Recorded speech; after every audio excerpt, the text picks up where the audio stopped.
Hey guys, welcome back to the channel. This is story about what if Naruto befriends Kurama early part 1. Before I start, please do support for more amazing content and comments for part 2. Do consider to subscribe my channel and share my video to your friends and check out the description as well. Let's start the video. Namake's Minato stood upon Gamabunta's head, holding a newly born child in his hands. His child. His Naruto, forever destined to hold a terrible burden. One that he never asked for, and one he could never shed without untold destruction. Konoha's yellow flash sighed as he looked at his sleeping Naruto. His son, his last remaining relative on the face of the earth, and soon to be an orphan. Tears welled in the Hokage's eyes at the thought of his beloved wife. She had died in his arms less than 10 minutes ago in the hospital. She had died in childbirth. The strain of being a ninja combined with giving birth proved too much for his beloved. Forgive me, my son. Minato begged softly. Because of me, your life will be difficult. The village may not love you as I wish you would be as my son. Only time will tell. I'm sorry I can't live to see you grow up, to be happy, to laugh, to play, to cry, to succeed. A tear trickled down his face and splashed upon Naruto's brow. I'm sorry, Naruto. The great leader of Konoha slowly lowered his head and kissed Naruto where his tear had landed. May you grow up to be strong, wise, and loved. May you find happiness in many things and succeed in your life. His words were soft yet painfully spoken. There was weight behind his blessing. The blessing a father gives his son before sending him off into the world to forge his own path. He held the bundle of cloth tighter to his chest before forcing himself to look up. Almost immediately, the sounds of battle returned to his ears. He had blocked out the din of battle to focus solely on his son. Less than a mile away, the Kyubi no Yoko stood thrashing at Konoha ninja as they attempted to stop the fox demon's path of destruction. To keep their village safe, they would make the ultimate sacrifice. Minato paused for a moment as he placed Naruto gently in between his feet, clamping the newborn firmly in place. He couldn't hold this off any longer. He knew that it was only a matter of time before the demons slaughtered every last leaf shinobi and attacked the village. He slowly and carefully formed seal after seal, stringing them together in a long and complex chain, weaving a powerful jutsu out of his chakra. Gradually, the pale, unearthly shadow of the death god came into being, hovering behind him, its fearsome sight unseen to everyone on the battlefield. Goodbye, Naruto. Namake's Minato felt the cold, death-like spectral hand reach through him as the death god stretched its arm out through Minato and towards the rampaging Biju. As soon as its arm reached its target, the nine-tailed fox froze. A blinding light filled the ravaged war zone as Minato directed the Kyubi's form into his son. Almost instantly the demon was gone, and on Naruto's belly a swirl seal formed as black as the midnight sky. Demon, if you can hear this, know that you will never escape. The fourth Hokage coughed as the death god moved in to claim its payment. Aid my son in becoming the best person he can be. His voice weakened as life began to leave his body. Teach him how to be strong, guide him to be a person of honor and courage. Minato was on his final reserves. The force of the death god couldn't be delayed for long. Help him learn my jutsu and become even greater than I. With his dying breath, Namake's Minato managed to whisper, I love you. He couldn't hold out any longer. With a savage yank, the death god pulled Minato's spirit from his body and ate it, slowly disappearing into nothing as he swallowed. With the death of his summoner, Gamabunta knew he couldn't stay long. With long, powerful hops, he carried his precious passengers back to Konoha, to the north gate opposite from the Hokage mountain. His tongue snaked up to his head and gently wrapped around the body of Minato and the now crying Naruto. He lifted them off and slowly placed them at the feet of an old ninja, one who had seen countless battles and had come through victoriously. It is done. He boomed in a pained and sad voice. Take care of him. With that, he disappeared in a large cloud of smoke which quickly disappeared. Sarutobi looked at the two forms at his feet. One living, the other dead. Sadly, the former Hokage of Konoha made a single shadow clone that picked up Minato's body, while he bent over and picked up the still crying bundle containing Naruto. He gazed at the newborn child in wonder and sheer amazement. Naruto had 3 long, thin scars on each cheek. They looked like whiskers. They were red and slanted upwards, tapered at both ends, making them look streamlined. Surprisingly, the scars fit the boy's face perfectly. They were neither too long, nor too short. They complemented his visage to the point where they looked as if they belonged there. The third shook his head. Naruto's burden would affect his life forever. Foster parents were an unlikely bet. No one would want the prisoner of the Kyubi in their homes. The people would live in constant fear of the boy, knowing what was sealed inside him. There was no chance for the village to not find out what Naruto held. The death of the well-liked and adored fourth would need a thorough explanation. Nothing could be withheld as the villagers would without a doubt demand an explanation.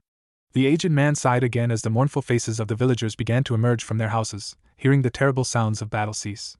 Individuals wept at the sight of Namake's Minato dead in the arms of the third. Sarutobi made his way through the streets of Konoha to the Hokage's mansion, where he handed his successor's body to a small group of ninjas specifically summoned to prepare their fallen leader's body for the grave. Wrapped in his bundle of cloth, A now sleeping Naruto lay unnoticed by the crowds and the ninja. The third slowly made his way to the Hokage's office where he closed the door and examined Minato's last work. On top of the desk lay a scroll with hastily written but neat script. Sarutobi sat down slowly in the chair behind the desk and picked up the document with one hand, the other keeping Naruto on his lap. Sarutobi-sama, if you are reading these words, then you know I am dead and the Kyuubi is sealed inside my child. I'm about to head to the hospital now, but I need to write out my last testament for my child's sake. I know not whether it is a boy or a girl, but that doesn't matter. All I want is for him, or her, to grow up knowing how to live honorably and courageously. I would rather have lived out this battle to see my child's future. I know that his or her life without me will be difficult. The medics informed me that there is a strong chance that Kushina will die from childbirth. They told me that the strains of giving birth are intense as it is, but her life as a shinobi may have pushed her body too far. If she is to die, then I wish for my son to be brought up in as loving an environment as possible. I know that you cannot take him in with more than likely your reinstatement as Hokage, but I beg that you find him a suitable home and watch out for him as he grows older. Kushina and I decided that if we died, he would have the name Uzumaki Naruto. If he held my name, he would attract far too many of my enemies. When he reaches a mature age, please tell him who his parents were. Growing up without even knowing who his parents were will be tough, but it is for his own protection. Signed, Namikaze Minato. Sarutobi couldn't help but let a few tears roll down his face as he finished reading Minato's will and letter. I will do as you ask, Minato, he whispered resolutely. I promise you that. The aged Hokage placed the letter on the desk and resumed to shift through the other letters and documents. Most scrolls were about sealing techniques, which Minato had pulled out of storage in an attempt to find something to use against the Kyuubi. Amid the jumbles of the scrolls, the third was able to find mission reports and team assignments. Those he piled on the floor in order of mission rank, placing the S and A class missions closest to his desk, while leaving the lower B, C, and D class missions over to one side of the office. The bane of the Kages seemed to be paperwork. Nothing was more time-consuming, nerve-wracking, tedious, and hated in the Kage's line of duty. The most powerful shinobi of the hidden villages were stuck in their respective villages, doing paperwork, not missions, paperwork. Sarutobi sighed as he gently picked up Naruto. The infant would need a wet nurse. With the number of shinobi killed in the attack, the orphanages would be admitting more children. More children meant an easier time slipping Naruto into the organization without unneeded attention. The old shinobi sighed as he exited the office. He was going to have to retake the title of Hokage. He was going to have to rebuild Konoha to its former strength. He was going to have to deal with Naruto. Not surprisingly, the streets of the Hidden Leaf were packed with civilians and ninja alike, all of them trying to help the wounded to the hospital. Konoha's renowned medical teams would have to come through for the village yet again as the wounded continued to flood into the gates. No one seemed to notice the Hokage suddenly henge into civilian and mingle into the crowd.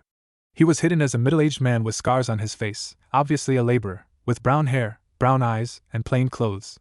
Nothing stood out about him except for the sleeping infant in his arms. When he arrived at the most hospitable and well-known orphanage in Konoha, he acted confused and slightly on edge. Excuse me?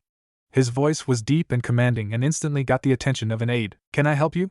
She asked in a kind voice, one that exuded calmness and peace. She had been around children long enough to learn how to ease them back to sleep or calm their fears, however strong they might be. I was told to bring this child here. The Hokage's hinged voice said with some uncertainty. He was a ninja who was leaving for battle. That's understandable, the aide replied. Did he say who he was? No, but he said his son's name was Uzumaki Naruto. Sarutobi replied, his false voice slowly gaining confidence.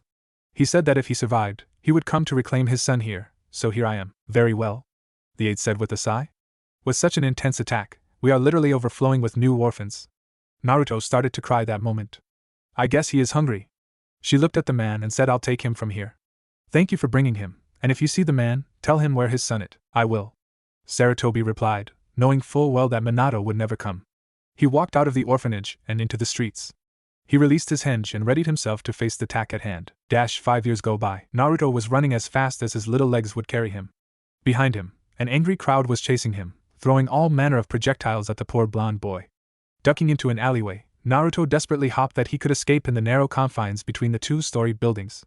Unfortunately for him, it was a dead end. He was never going to escape now. Desperate, he huddled into a shadow as best he could.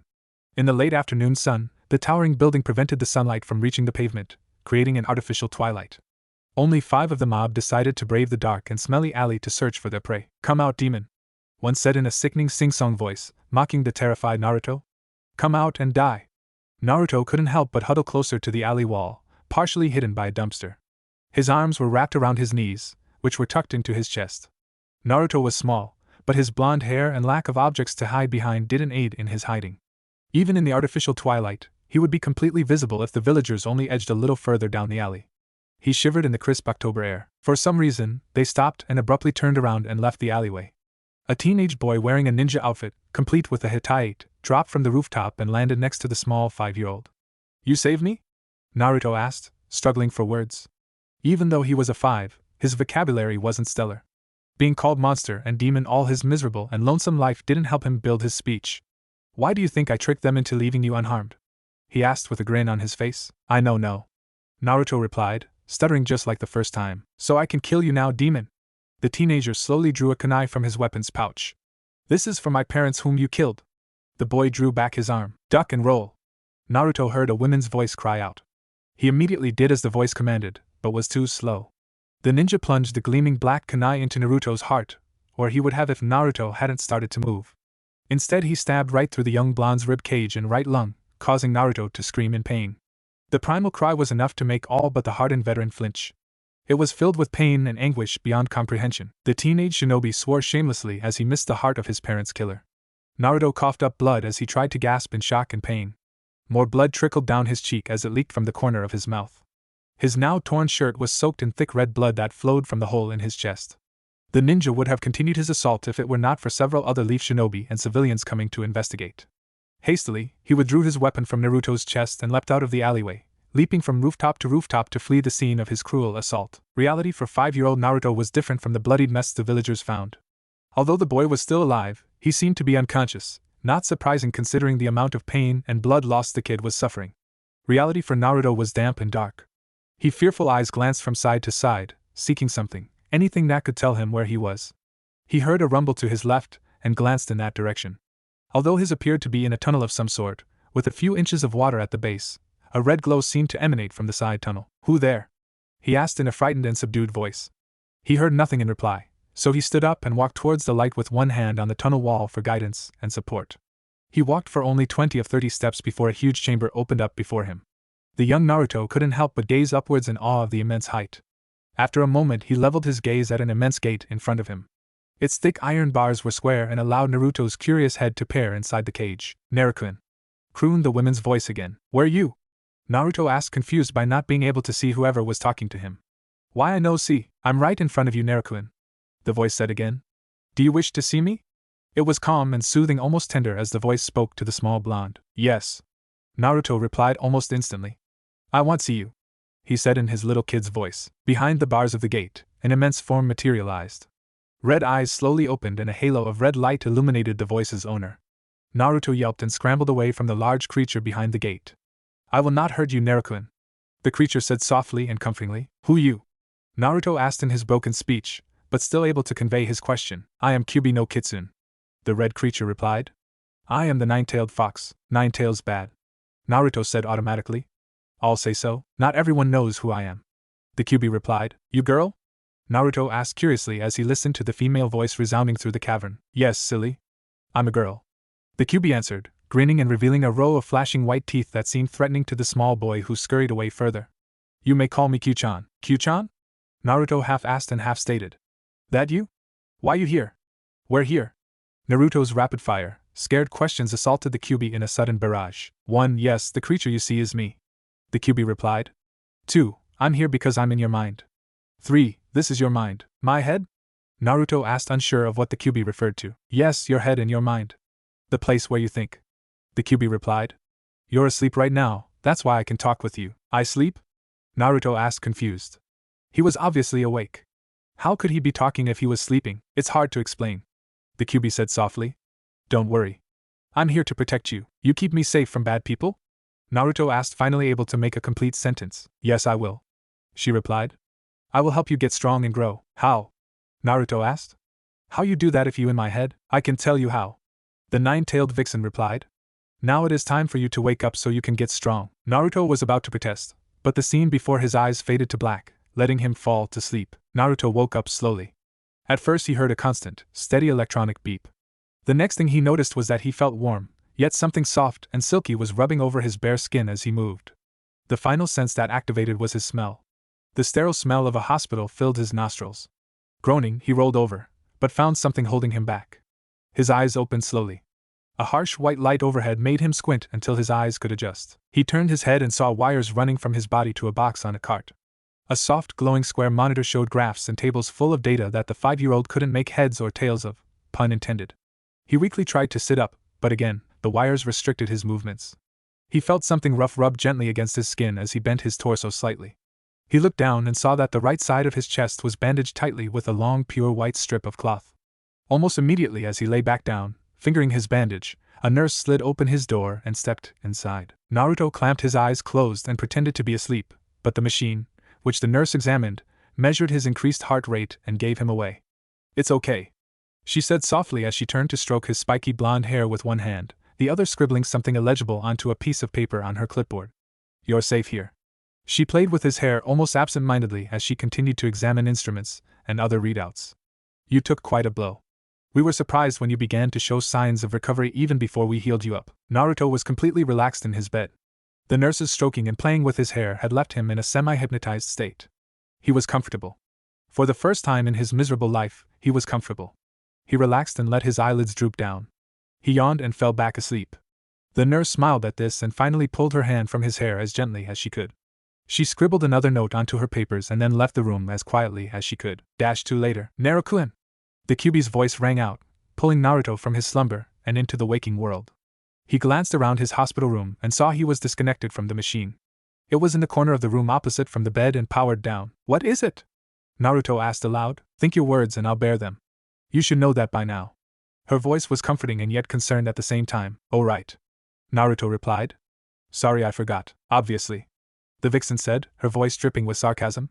In the past 2 years Naruto's speech had improved dramatically, thanks to the tireless work of the nine-tailed fox sealed inside him. Already she had started to train him to become stronger. He was currently learning how to access and manipulate his chakra. Things like hand seals and jutsus were out of the question. The Kyuubi didn't know them. To compensate for that loss of training, she made an extra effort to help him with his physical conditioning. For a 7-year-old, Naruto was strong.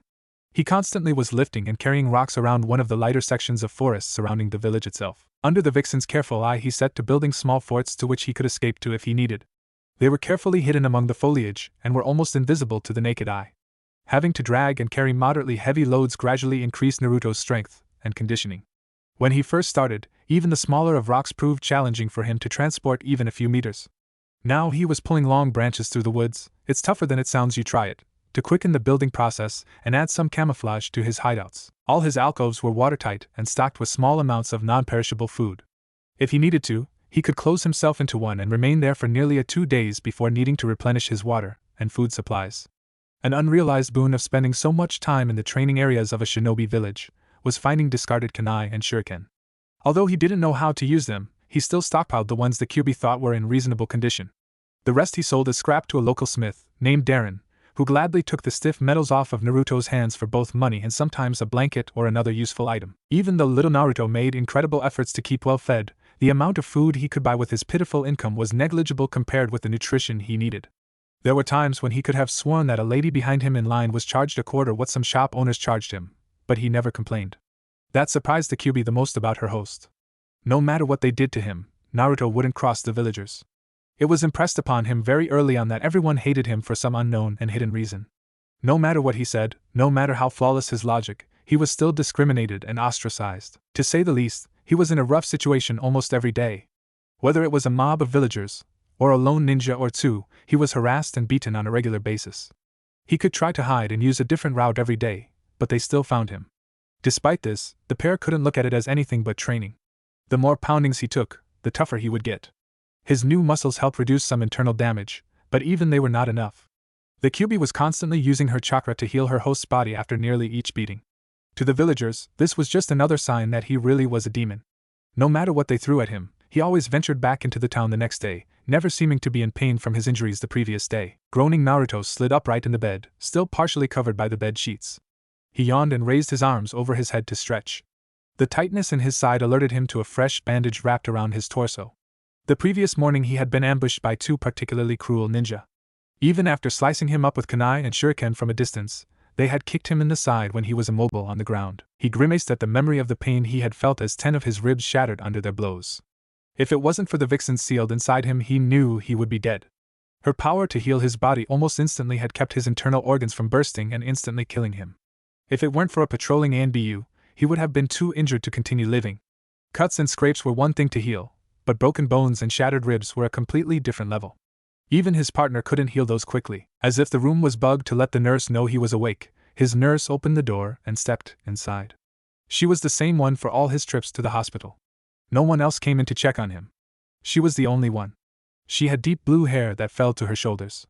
Her face was soft and warm. It helped comfort Naruto when he was terrified of something or needed a kind face after enduring years of angry glares.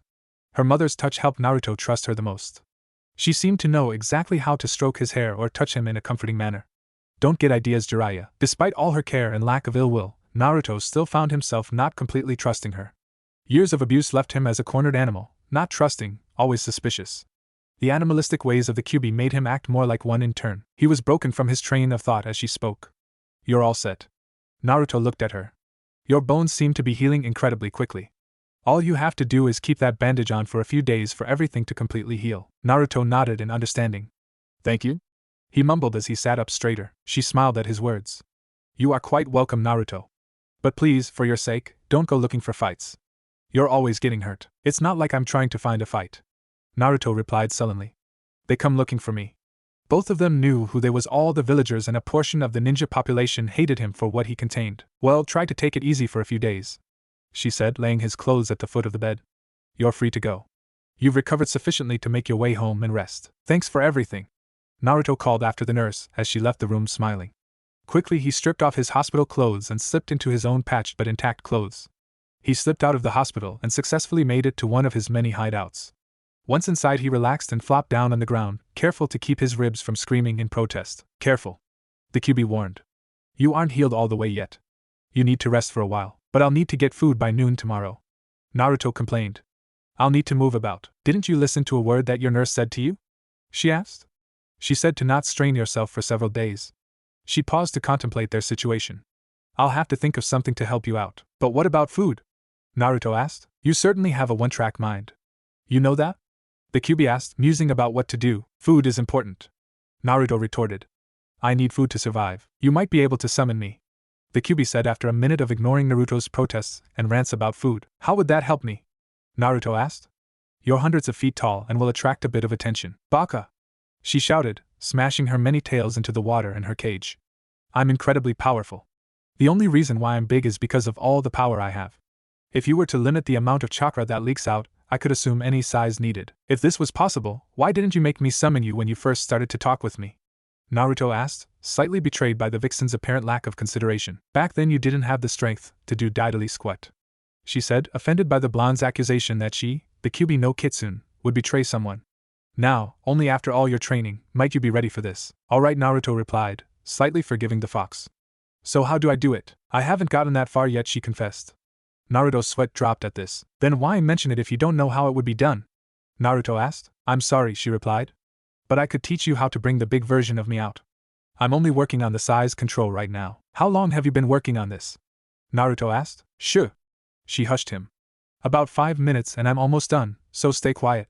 The blonde could hear the Kyuubi's mutterings and after another 5 minutes she finally spoke. Alright, I've got it. Finally! Took you long enough, Naruto exclaimed with mock exasperation. You try figuring out something this complex in 10 minutes, she retorted. All you have to do is hold your hands in this position. She pulled Naruto into his subconscious in front of her cage. She used her forepaws to show Naruto the hand seal. I thought you didn't know any hand seals. Naruto's voice rang out and echoed around the chamber. I don't, she replied. That's why I invented this one. Naruto blinked, taken aback by her words. You created a hand seal? Naruto tried to take in the magnitude of those words. I thought that was impossible, the Kyuubi sighed. Hand seals are used to manipulate your chakra without having to concentrate hard. In reality, you don't need the hand seals to perform a jutsu if you know exactly how you need to mold and manipulate your chakra. She explained to him how most of the time, shinobi used hand seals to make forming the jutsu easier and more effective. You could learn how to summon me into any size you want, but that would take years to learn and then many more years to master. Instead, this hand seal will allow you to mold your chakra and only have to concentrate on the flow. The flow determines my size. Naruto tried to form the complicated hand seal in the Kyuubi's presence before he got it down correctly. Looking at the seal, he realized that it looked like a tent. He interlocked all his fingers except his index and middle fingers, which he crossed to form a V, Pulling out of his subconscious, he practices forming the seal a few more times. On his fourth try, he let an inkling of the Kyuubi's chakra through the seal. With a poof, an incredibly small fox stood in front of Naruto. A little more chakra next time, she said in Naruto's mind. Naruto nodded and released the new jutsu. The Kyuubi disappeared in a second poof of smoke. All right, how much more chakra would you recommend? The blonde boy asked. Maybe twice as much, the vixen replied. I'd like to be the size of a normal fox. All right, Naruto replied as he performed the jutsu again. When the smoke cleared this time, the Kyuubi sat blinking at Naruto. She was about 3 feet long, with a single tail swinging behind her. I thought that you had 9 tails, Naruto stated. The more power I have, the more tails I will grow, she replied. With the pitiful amount of chakra you let me have, this is the biggest I can grow with the most tails possible. So you could have 9 tails worth of power while still being that size? Naruto asked. Yes, but the power would undoubtedly bring shinobi running for miles to investigate, she sighed. She would love to be roaming the plains and feeling the air run through her fur, but instead she was trapped inside a small, human boy. The kind of power I possess cannot be hidden or masked. There is simply too much. Oh, all right, Naruto said. So are you going to get food or something? I was just heading out, the vixen replied as she bounded out the entrance and disappeared into the underbrush around the hideout. Naruto looked out, trying to see the red fox through the dense foliage, but to no avail.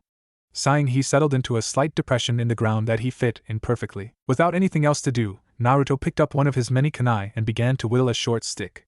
It was one of his habits that he fell into when he needed to think or simply pass the time. Now was just time to be wasted. With his Q-chan out hunting or doing something to gather some food, all the little blonde 7-year-old could do was to wait for her return. He whittled and whittled, not really paying attention to what he was doing with his hands, completely on autopilot. He heard a twig snap outside and then another. Q-chan, where are you? I'm stalking a rabbit. Sure, she replied from her location not too far away. There's someone near me on the outside, Naruto said with worry creeping into his voice. Shit, I'll be there as fast as I can be, the Kyuubi said, leaping from her hiding spot, scaring the rabbit half to death, and bolting back towards the hideout. You'd better be alright when I get there. Naruto snapped to attention when he heard the twigs snap as people drew nearer to his hideout. Almost immediately, he dropped the stick he was whittling, and grasped the hilt of the kunai in a firm grip. He crawled to the far side of his hideout, farthest away from the entrance, and waited with nervous excitement. His ribs screamed in protest as he bumped ever so slightly against the wall of his abode. Naruto could hear voices now, as the snapping grew closer. Even through his walls the voices could be heard with some clarity. Hinata-chan, your father doesn't like it when you leave on your own. The kind woman's voice struck a chord with the blonde Jinchuriki. She sounded like a kind mother. Hi, Oka-san, squeaked a small and timid voice of a girl around Naruto's age. Her voice had not yet developed, and was still as small as she was. Should I try to use my Byakugan? Why not? The older woman replied. It would make father proud if you improved your abilities with it. Naruto heard a shuffling in front of the entrance of his hideout. Timidly, he crawled to the entrance, and peered out to see to whom the voices belonged to. There were 2 people standing a mere 3 meters from his door. The smaller one, who looked to be exactly his age, had her hands clasped together in front of her. Byakugan, she cried and startled Naruto. Her eyes seemed to suddenly bulge out of her head. Upon further examination from Naruto's hiding place, he realized that it was the veins around her eyes that had bulged out. When she turned slightly in Naruto's direction, he could see that her eyes were pale lavender, almost completely white. He gasped slightly, attracting the attention of the older woman. She started to walk towards Naruto's position when the Kyuubi burst out of the undergrowth and slid to a stop in front of Naruto and the entrance. Naruto was relieved at the sight of his foxy companion, but he was still scared of the 2 human females near a meter from his hidden location. The younger girl, who Naruto remembered the older woman calling her Hinata, turned to look at the Kyuubi who was just in front of Naruto. Suddenly she gasped as she noticed Naruto hiding in his living space. Her Byakugan enabled her to pierce through the walls and see the young blonde crouching by the entrance. Oka-san, there's someone in there. She flashed behind the older woman and peered out from behind her legs. She pointed at the foliage slightly behind a slightly growling Kyuubi. Are you sure? The older woman asked, not taking her eyes off the fox. Hi, Hinata replied. A boy, his chakra coils are highly developed for someone our age. How does she know where I am? Naruto asked the Kyuubi. She has the Byakugan. It's one of the Konoha clan bloodlines, the Kyuubi replied. With the training she has had with it, it's no surprise that she saw you. Should I step out, Q-chan? Naruto asked his vixen companion. They already know I'm here. Staying hidden no longer holds a tactical advantage, she replied. Just make sure you're armed and ready to run. Naruto stepped out like the Kyuubi suggested, holding his kunai in a defensive position. The weapon surprised both females, but only Hinata showed it. Who are you? Naruto asked, his nervousness clearly evident in his wavering voice. What are you doing here? The Kyuubi moved to stand next to Naruto, still weary of the females, but ready to fight nonetheless. I am Hyuga Hinata. Hinata squeaked from behind the older women, and I am her mother. The older woman said. Now who are you? I'm Uzumaki Naruto. Naruto replied quietly. The Hyugas standing in front of him barely heard him, but were able to decipher what he said. It's nice to meet you, Naruto-kun. Hinata's mother said. Why are you out here? I'm hiding from the villagers. Naruto replied truthfully, looking incredibly wary of the two near him. Careful cautioned the Kyuubi as she tensed, ready for whatever reaction the Hyuga might have. Why are you hiding from them? Hinata asked. Are you playing a game? No, they like to hurt me real bad. Naruto said in a hushed voice. What have they done to you? Hinata's mother asked in concern. Well, from what the nurse said this morning, I have 6 broken ribs, and something called a concussion. Naruto answered the woman. Almost immediately she frowned harshly. Have they done anything else to you? She demanded fiercely. How often do they hurt you? Every time I sneak into the village for food or something, they seem to find me and beat me up. Naruto's eyes welled up with some tears, causing him to wipe them dry. He didn't sniffle or bawl his eyes out, but tried to regain his composure and continue. They leave me such bad shape that I have to go to the hospital 2 or 3 times a month. You poor thing. The older woman said sadly. How do you survive? Most people would be bedridden for weeks with broken ribs like yourself. I have Q-chan. Naruto said as he bent over gently and scratched the Kyuubi's neck and the back of her ears like he had seen people do to their dogs in the village. She leaned into him, trying to savor the feeling, but instantly remembered the situation they were in and pulled back. She looked at the 2 female Hyuga and sniffed the air around them. Besides, I heal fast. Yes, you are lucky to have such a faithful companion. Hinata's mother replied and smiled. Now since you asked us what we were doing out here, I will tell you. She placed a hand on Hinata's shoulder and scooted the girl in front of her. Hinata wandered off from our walk while I was talking to some other clansmen. I caught up to her here where we found you. She looked at the blonde boy standing before her and at his sharp, clear blue eyes. Does that answer your question? Yes, thank you. Naruto had let his kunai fall to a neutral position earlier when the two didn't attack immediately, but now he threw it back into his hideout, relaxing in their presence. They are trustworthy, the Kyuubi said as she finished sniffing them and the air around them. If they had wanted to harm you, they could have done so almost immediately. Besides, they don't have any sense around them to indicate anger or an inclination to violence. Are you sure? Naruto asked. This could be a trap. I don't think so, they seem to have honest intentions, but nevertheless don't trust them blindly. Take a kunai or 2 with you. She replied. What do you mean? They aren't taking me anywhere. Naruto said. So would you like to come with us to have something to eat? Hinata's mother asked Naruto. Go ahead, I'll be with you, urged the Kyuubi. It's about time he made a friend and an ally. Okay, Naruto answered. Let me grab a few things. He vanished back down his hole and returned a moment later with a small sack full of shuriken and kunai.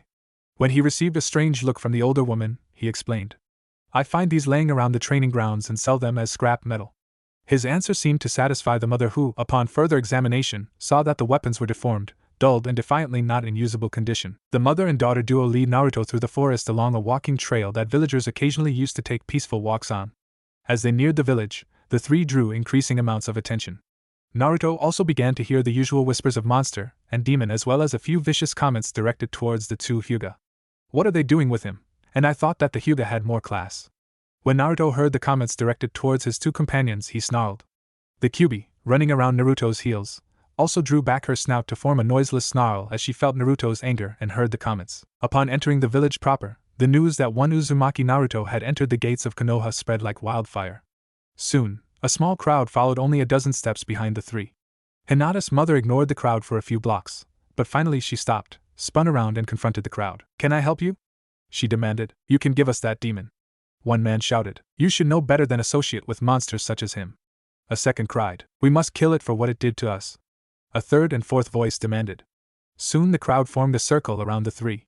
Hinata's mother backed the 3 of them up against the wall and placed herself in front of both Naruto and Hinata, protecting them equally. At some unspoken signal, the crowd rushed towards the 3 standing against the wall, with the intent to kill Naruto and whoever stood in their way, no matter who they were. Naruto and the Kyuubi flew into action. Naruto flung the heavy bag of broken ninja weaponry at the nearest few villagers who were knocked back by the force. This gave Naruto time to carefully remove 2 good kunai from underneath his shirt, and readied himself for the next wave of villagers. To Naruto's right, Hinata's mother had engaged in a taijutsu fight with some more villagers. Despite the fact she wasn't a kunoichi, being a part of a ninja clan taught her how to defend herself. She and Naruto stood protectively in front of Hinata, whose activated Byakugan helped her dodge any projectiles that might have gotten past her protectors. The Kyuubi stood furthest to the right and leapt at anyone who approached her.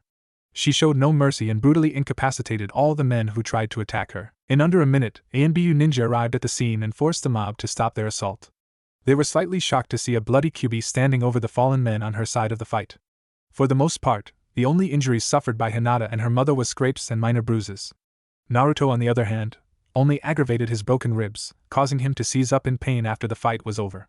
He also received a fresh set of deep cuts that were already closing up thanks to the Kyuubi's chakra. In addition, his clothes were torn and bloodied beyond hope and he looked like a war veteran returning home from battle, except he had no home to go home to. After taking Hinata and her mother's statements, the ANBU ninja and a few other on-duty Konoha shinobi cleared the wounded to the hospital while arresting others for disturbing the peace and assault of an honorable clan member. Hinata's mother looked over the blonde who had just helped protect her daughter before deciding what to do. "Come, we're getting you some new clothes," she said to Naruto while firmly grasping Hinata's hand. "After that we'll get something to eat." This embarrassed Naruto to no end. "No, I should probably let you go on your way. I'm sorry I put you two in danger, it won't happen again." Hinata's mother looked at Naruto in almost complete disbelief. "Naruto-kun, you just helped protect my daughter. I must repay your actions in some way. Besides, it would be dishonorable for a Hyuga to ignore your actions and let you go unrewarded." Naruto shuffled his feet in embarrassment but fell into step behind the two Hyuga. Hinata's mother led the two children around the square until they came to a suitable clothing store. When they entered, the store owner appeared at the older woman's side. "How may I be of assistance, Hyuga-sama? I would like to buy something to fit Naruto." She pointed to the blonde before continuing. "He helped protect my daughter today, but his clothes were ruined in the process." Her words seemed to affect the man on a deep level. Unknown to his customers, he had lost a daughter-in-law the night the Kyuubi attacked. He had long blamed the blonde Uzumaki Naruto for her passing, but the words of the older woman suddenly changed his opinion of the boy. Instead of a monster, the boy was a hero. He didn't know what possessed him to suddenly shift his view of the boy, but something just clicked inside of him that changed him. "I think that I might have something sturdy in his size. Hold on a moment, please." He turned around and disappeared into the back of his store. The three heard boxes being moved about for a minute before a grunt of approval filtered back into the store. The man reappeared a moment later carrying several articles of clothing. "These are older styles, but very sturdy material." He let Hinata's mother feel the weave of the fabric of one article of clothing. When she nodded in approval, he continued. "This one is a cross between somewhat formal wear and work clothes." It was a two-piece shirt and pants that readily allowed for the sleeves and pant legs to be removed in the heat. It was, however, a nice shade of blue that remarkably complemented Naruto's eyes. It also had some silver woven into the collar. The man held up a second option after Naruto had finished looking at the first.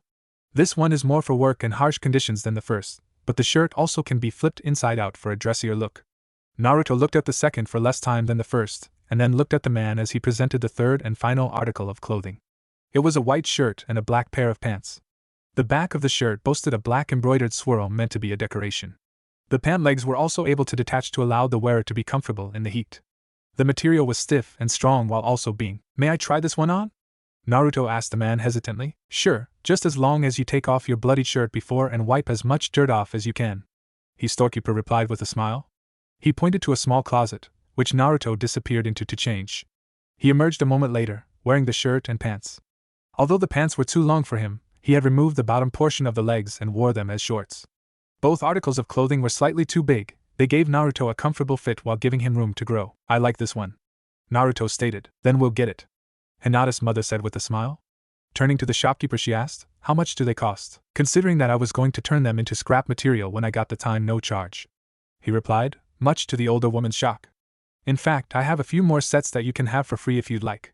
You'd save me the trouble of storing and dealing with them." "That is most generous." She bowed to the old man. Thank you, sir," Naruto said, imitating Hinata's mother, and bowed slightly. The man smiled as he came back a moment later with a small bag of identical clothes to the ones Naruto was wearing. "Here you go." He handed it to Naruto, who accepted the bag and peeked inside to see 3 other sets. Hinata's mother led Naruto and Hinata out of the shop after she thanked the owner again for his generosity. She took them down a side street, which intersected the main street of Konoha. They made their way towards the Hokage's tower before taking a left and stopped before a small outdoor restaurant. "Have you ever had ramen?" Hinata asked, overcoming her shyness to manage the sentence. Naruto shook his head. "I've never heard of ramen. What is it?" Hinata's mother chuckled at Naruto's response. "Come up here and find out," she said, patting a seat next to her of the opposite side of her daughter. Needless to say, the following meal turned out to be quite enjoyable for Naruto. Ramen was now officially his favorite food. As he slurped through his 4th bowl, he paused to enjoy the exquisite taste. He wasn't shy when it came to letting the cooks know how good their meal was. Hinata's mother smiled as she watched the blonde on her right eat with gusto and pack away more food than she thought a 7-year-old could possibly eat. Naruto stopped after his 4th bowl and patted his rounded stomach. Thank you very much for the meal. The blonde felt something furry rub against his dangling legs and looked down to see the Kyuubi, somehow cleaned off from the fight, sitting next to his stool. Smiling, he patted/scratched her head fondly, earning him something comparable to a purr from the vixen. You were right, they are nice people, Naruto told the Kyuubi. They got me new clothes and 4 bowls of the most amazing food ever, ramen. Are you going to do anything else with them? The fox asked her host. I don't know, Naruto replied. But I'll find out soon enough. Naruto-kun, I would like for you to meet Hinata's father, my husband. I'm sure that he would like to know who helped protect his daughter. Naruto only nodded as he took this information in. In his head, Naruto was stunned at how he was being treated. For the first time in his life, someone had actually bought something for him and was trying to introduce him to their family. From what the Kyuubi had told him about the Hyuga clan, he knew that they were a proud and powerful clan and one of the most respected in Konoha. You should be glad that this woman has taken an interest in you, the vixen walking next to Naruto said. Naruto suddenly became aware that he was entering a walled and gated compound. He had been so deep in thought that he didn't remember walking there. If they decide to support you or take you under their wing, you wouldn't have to worry about the villagers. Ma'am? What should I call you? Naruto asked Hinata's mother. I don't want to appear disrespectful to you in front of your husband. Hinata's mother smiled at the blonde walking beside her. You may call me Lady Hyuga in front of him, and you should call him Hyuga-sama, or if he introduces himself, Hiashi-sama. Naruto nodded in understanding. Thanks, I'll remember that. He looked at Hinata, who had been quiet for a very long time. Are you okay? You haven't said anything for a while. I am fine, she whispered and then tried to hide behind her mother's legs. Okay, Naruto said, doubting her words. Man, that fight was scary, Hi. Hinata replied. But you were really brave to stand up to those people, eh? Naruto asked. You really think so? He had never received a compliment from a human being in his 7 harsh years of existence. Thank you, Hinata-chan. Hinata blushed at Naruto's reply. In her eye, he was one of the bravest people she knew, second to her father and mother. Naruto fell silent as they stopped in front of a door. I'll go in and tell my husband about you. Wait here with Hinata until we call you in. Hinata's mother opened the door and disappeared into the room, closing the door behind her. Even though the conversation taking place between husband and wife was barely a wall away, Naruto couldn't hear anything but subtle and low murmurs. Naruto looked down at the Kyuubi as she wrapped her tail around his ankle in an affectionate manner. I thought that foxes didn't like humans, Hinata whispered to the blonde as she observed the affection between the two. Well, Q-chan and I go way back, Naruto replied in a low whisper. We kinda just came together years ago, and have stuck together ever since. His answer seemed to satisfy Hinata's curiosity for the moment. Hinata, Naruto. Please enter. A male voice filtered through the door. Hinata slid the door open, allowing Naruto and the Kyuubi to enter after her. Inside, Naruto saw Hinata's mother sitting next to a man with pale eyes like hers and Hinata's. They sat on a large mat with a low table in front of them. On the side of the table closest to the door and Hinata and Naruto, there were several small mats. Naruto sat down on one, imitating the way Hinata sat. The Kyuubi lay down next to him, placing her head on his lap. Absent-mindedly, Naruto scratched behind her ears, causing the Kyuubi to growl affectionately. Welcome to the Hyuga estate, Naruto-kun, the man said formally. My name is Hyuga Hiashi. Thank you, Hiashi-sama. Naruto replied respectfully, bowing his head slightly. Good job, the Kyuubi replied. That certainly should have surprised him a little if he knew about your upbringing. Welcome home, daughter, Hiashi said to Hinata. Thank you, father, the pale-eyed girl replied in a respectful way. My wife was just telling me about how you defended my daughter today in the streets, Hiashi said, turning to Naruto. I would like to personally thank you for your actions. I couldn't let anything happen to her, Naruto stated. I would never have forgiven myself if I could have kept her from injury and didn't.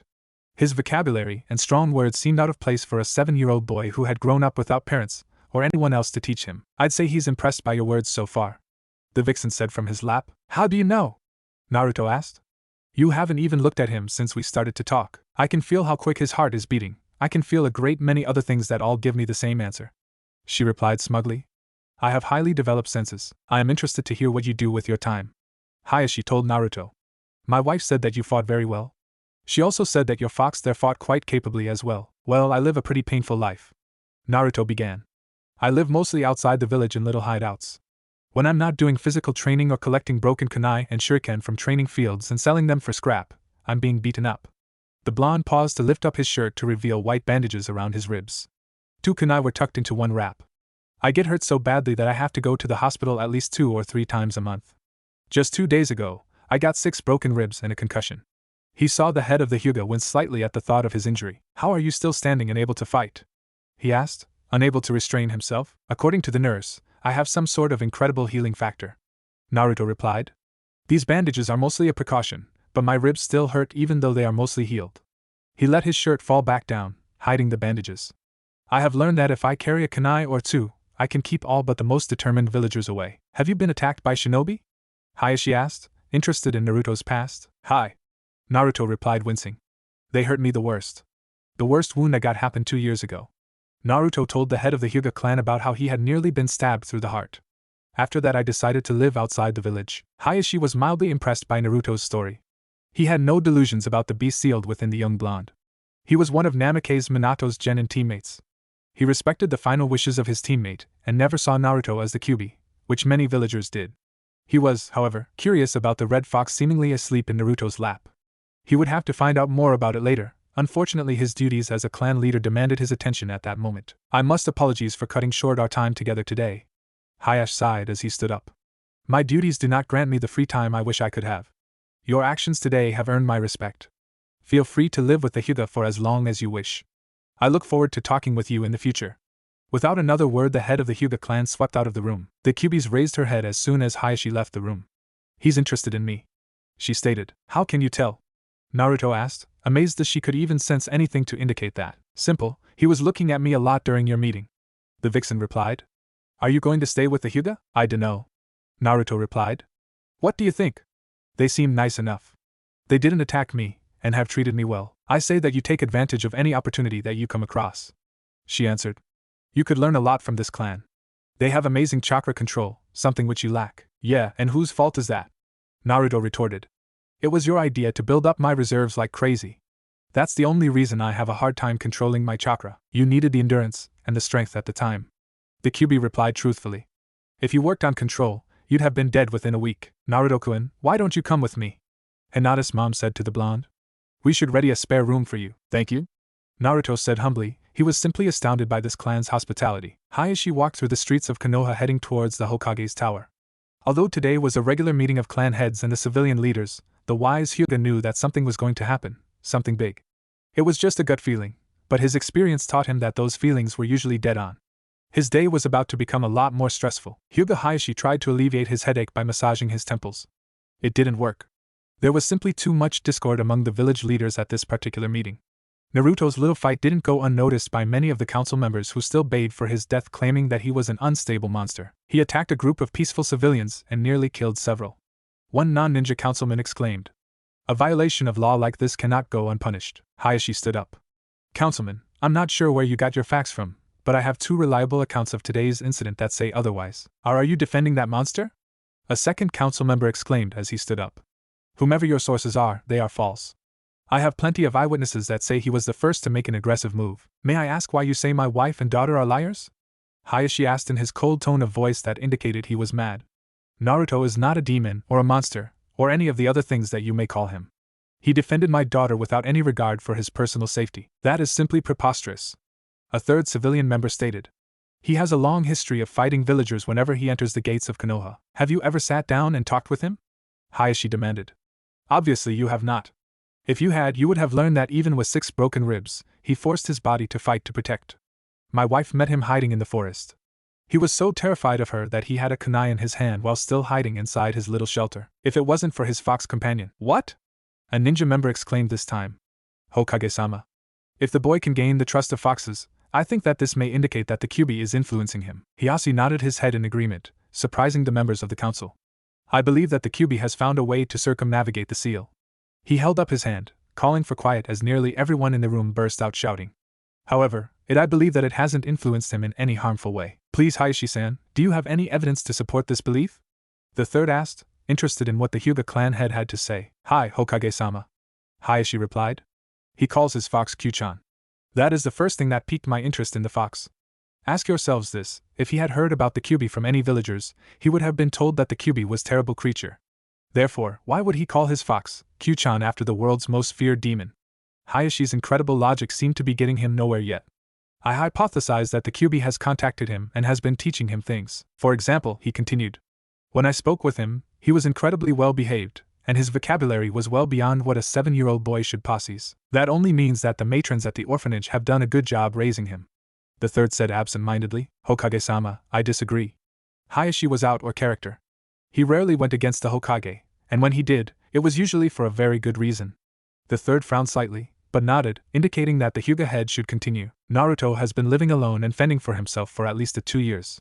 The statement absolutely bewildered the members of the council. He has already started to make some money from a smith named Darren. I spoke with him on my way here and he said that Naruto has been coming to him with scrap metal for over a year and a half. That doesn't prove that he's not being influenced by the Kyuubi, or that he's been living on his own for as long as you say. The first council member to speak said. Unfazed by the man's interruption, Hiashi continued.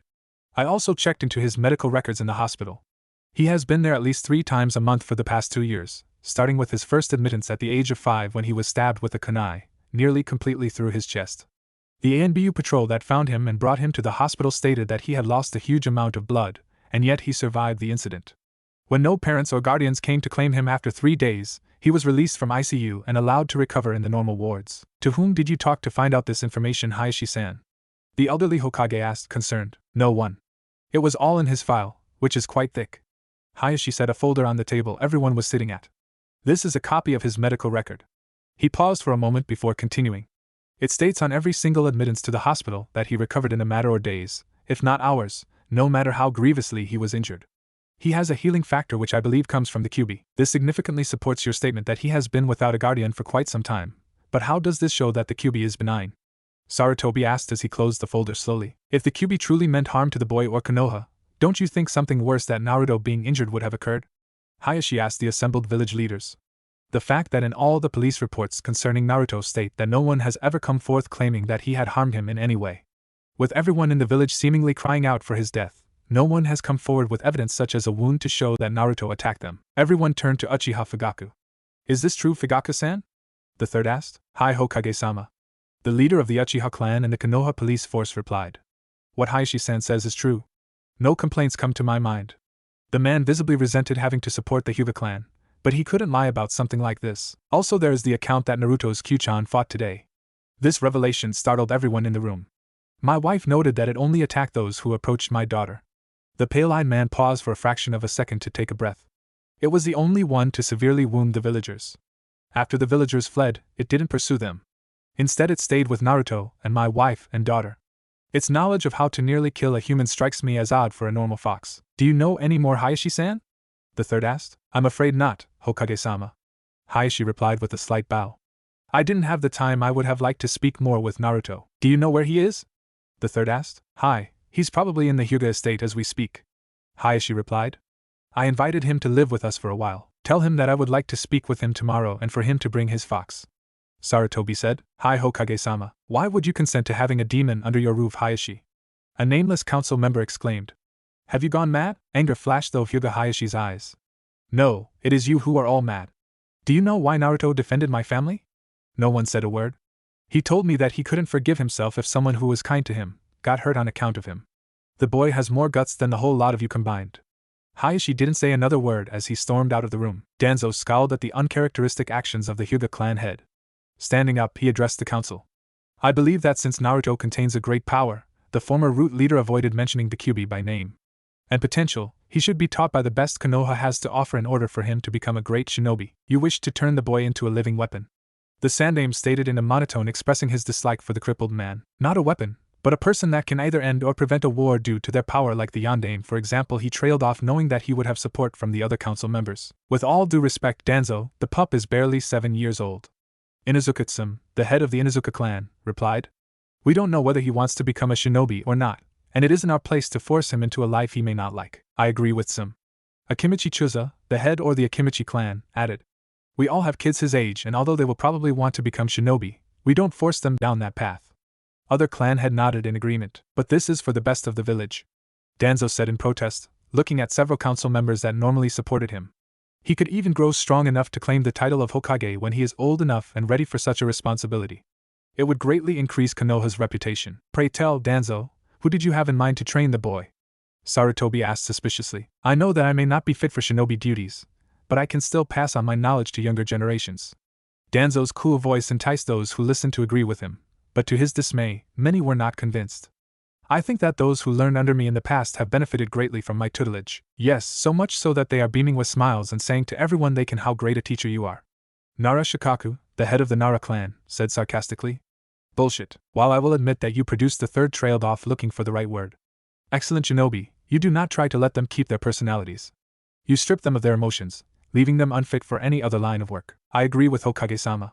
Aburame Shibi, the head of the Aburame clan, stated in an emotionless voice.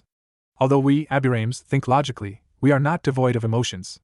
Someone without emotions cannot truly be a human because emotions define us as a species. His words backed the Hokage's position. Feelings also drive shinobi to strive their hardest to obtain their goal. He turned to Danzo before continuing. Danzo, how someone without unnecessary emotions can love Konoha enough to be willing to die for its safety? Is not love an emotion? Quite frankly, your trainees are failures of humans. The head of the Inuzuka clan added her 2 cents to the Aburame's cause. Danzo scowled at their stances on the issue, as well as the lack of support he received. No one lifted so much as a finger to help him. I think that the majority of this council agrees that Naruto should be allowed to choose his own path. Sarutobi closed the case. However, if he does wish to become a shinobi of Konoha, I agree with you, Danzo, that he should be given training early on. The crippled root leader's mouth curled into a small smirk. However, I think that other ninja in Konoha should be the ones to train him. He needs to be able to live a fairly normal childhood to ensure that he grows up to become a stable person. He paused to see many clan leaders nodding in agreement. I think that should be done no matter what life he chooses, for the sake of keeping his seal stable and the beast inside him at bay until we learn more about the situation. The Nara clan had stated, taking advantage of Danzo's stated purpose of keeping Konoha as a whole safe. Since I will meet Naruto tomorrow, I will see what his choice is. In the meantime, I believe that we have some issues to discuss about the maintenance of the Northern Gate. The aged Hokage changed the direction of the meeting, getting it back onto its original agenda. Sarutobi sighed as he gazed through his crystal ball.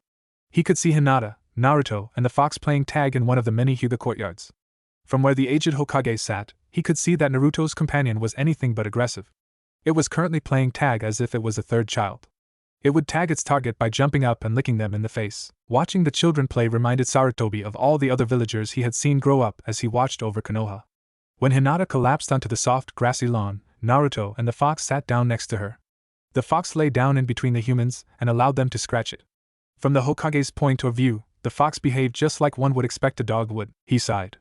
Minato, if only you could see your son now. Early the next morning, Naruto was standing before the Hokage of Konoha.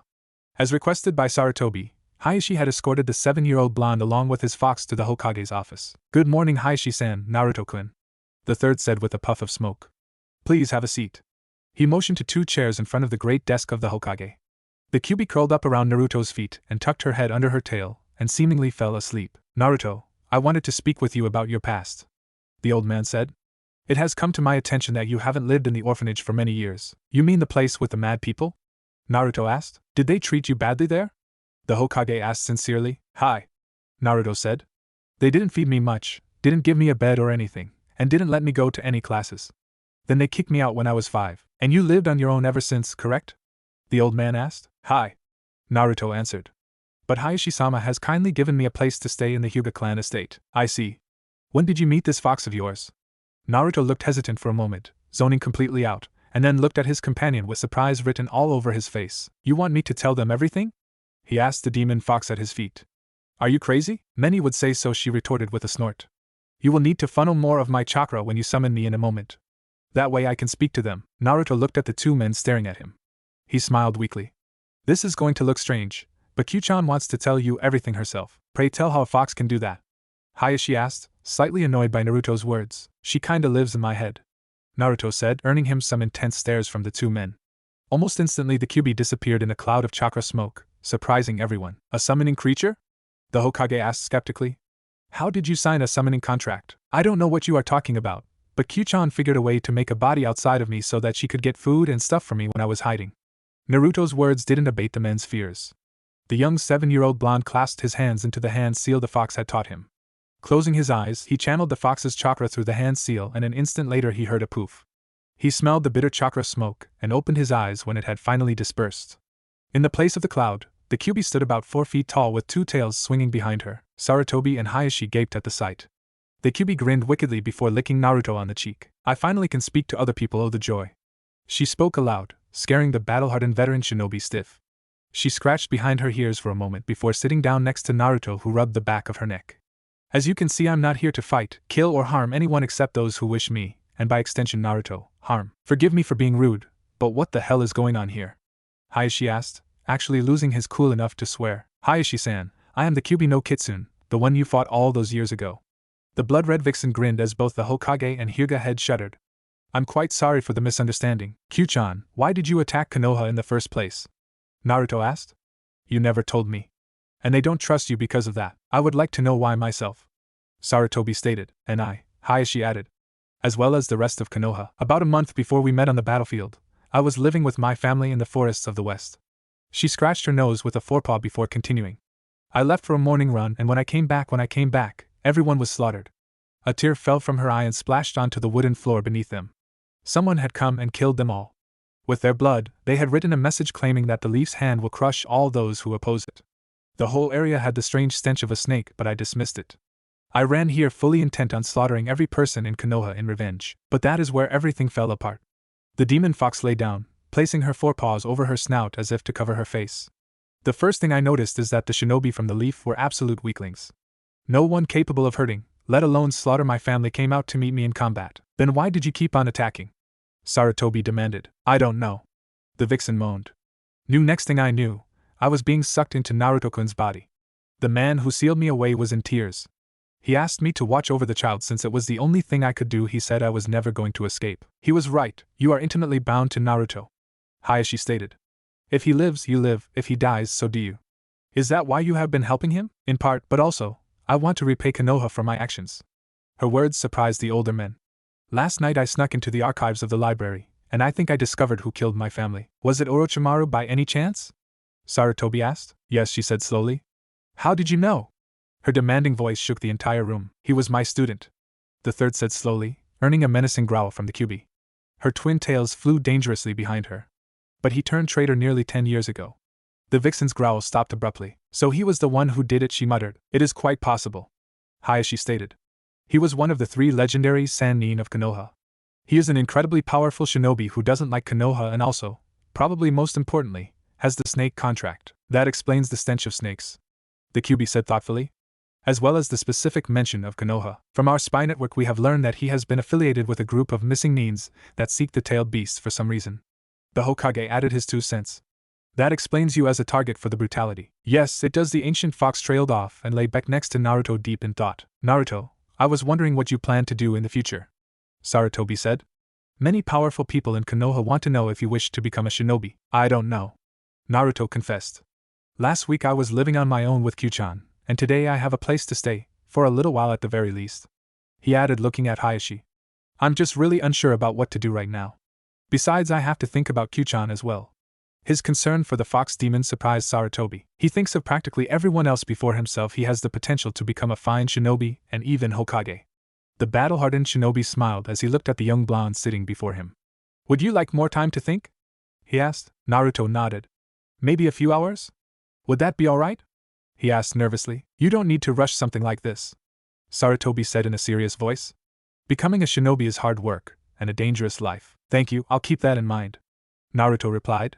Is there some place where I could go to think? On top of the Hokage's mountain is a peaceful place that I sometimes go to think, the Hokage replied. People rarely go there, so you won't be disturbed. If you'd like, you can go there right now. Do you know how to get there, Hokage-sama? I've covered every single square inch of Konoha during my flights from villagers. The blonde smiled. I can get there. May I leave? Yes, you may. Naruto, stay safe.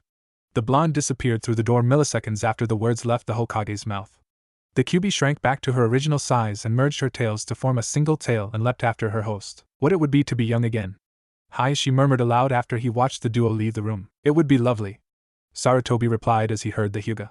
But we have other things to discuss than what it would be like to be young again. Naruto's climb to the top of the Hokage's mountain was uneventful, which was surprising considering that he walked along a relatively well-used trail. The Kyuubi bounded through the underbrush parallel to the path, scaring all the small animals into their holes and burrows. The snapping of twigs was a firm reminder to the 7-year-old that his companion was still near him when he couldn't see her anymore. But being alone on the path did scare him a little. Whenever he was alone, bad things tended to happen. Villagers would attack him, or he would get lost. Naruto found his way to the top of the mountain and sat down on one of the heads. From his position, sitting on the top, He couldn't see what the face looked like, but the hair was spiky and stuck out at odd angles. For some reason he felt at home among the stone pillars, but he didn't know why, but his furry companion did. It's strange that he immediately goes to his father's head. She grinned slightly as she padded over to the blonde.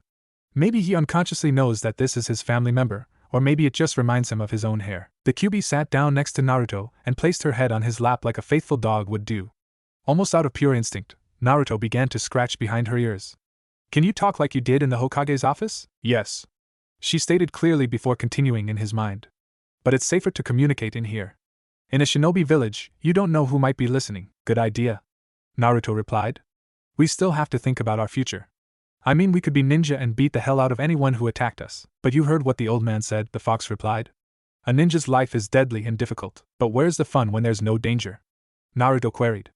It helps us stay on our toes, but eventually something can happen and we might die. The demon fox said with worry and fear evident in her voice. Am I imagining things, or is the Kyuubi no Kitsune afraid? Naruto jabbed at the vixen's pride. She snapped her head up and forced the blonde to fall backward. Placing a paw on his chest, she growled at him. You foolish mortal. You think that I, the Kyuubi, would be afraid of anything? Said blonde mortal reached up and scratched behind her ears, earning him an annoyed growl. What should we do? Naruto asked aloud. I don't know what to do, you're still a kid, the fox said as she curled up on her host's chest. You are mature by a long shot, but you have to decide at some point what to do. You cannot go through life without a goal. Well, I'd like to help you in your revenge, but I don't know about anything else. Naruto trailed off. Should I try to become a ninja? Kit, whether I like it or not, I can only advise you as you make your decision, even though it affects both of us. The Kyuubi stated my advice is that you get ninja training so you'll be strong enough to protect yourself as well as the people you forged bonds with. So I should become a ninja to get strong to help defeat your enemies as well? Naruto asked. You'd also be able to protect those who you love. The vixen replied and then grinned. Besides, once you become a Konoha shinobi, no civilian or ninja can attack you without tremendous consequences. How do you know that? Naruto questioned. The fox curled up on his chest. With my tutelage you can grow incredibly strong, she answered with a touch of pride. If they attacked you, you could kill them and never have to worry about another attack. Everyone would fear you like crazy, but fear like that can be dangerous. The 7-year-old blonde reasoned. If they fear me too much they'll attack me to rid Konoha of a terrible monster. I'd prefer that they accept it and like me. You know that isn't very likely to happen. The demon fox replied. So I'll have to become the best shinobi in the world so that they'll accept me, Naruto declared, sitting up violently, causing the Kyuubi to tumble off her temporary bed and yelp in surprise. She quickly rolled to her feet and shook off the dust and dirt she had acquired from her tumble. The Kyuubi, like practically every cogent female regardless of species, prided herself in how well kept her appearance was. Irritably she scratched her side with a hind leg, trying to remove the last vestiges of dust and dirt from her brilliant red coat. An admirable goal, but next time you wish to do something like that, please, for the love of Kami, warn me beforehand. She grumbled, clearly irritated and annoyed by the young blonde's action. Should we head back to the Hokage's office? Naruto asked his red companion. I like it here, the vixen replied as she jumped to the top of a spike, rebounding off of several others to give herself height and speed. If they need to talk to us, they know where we are and can come get us.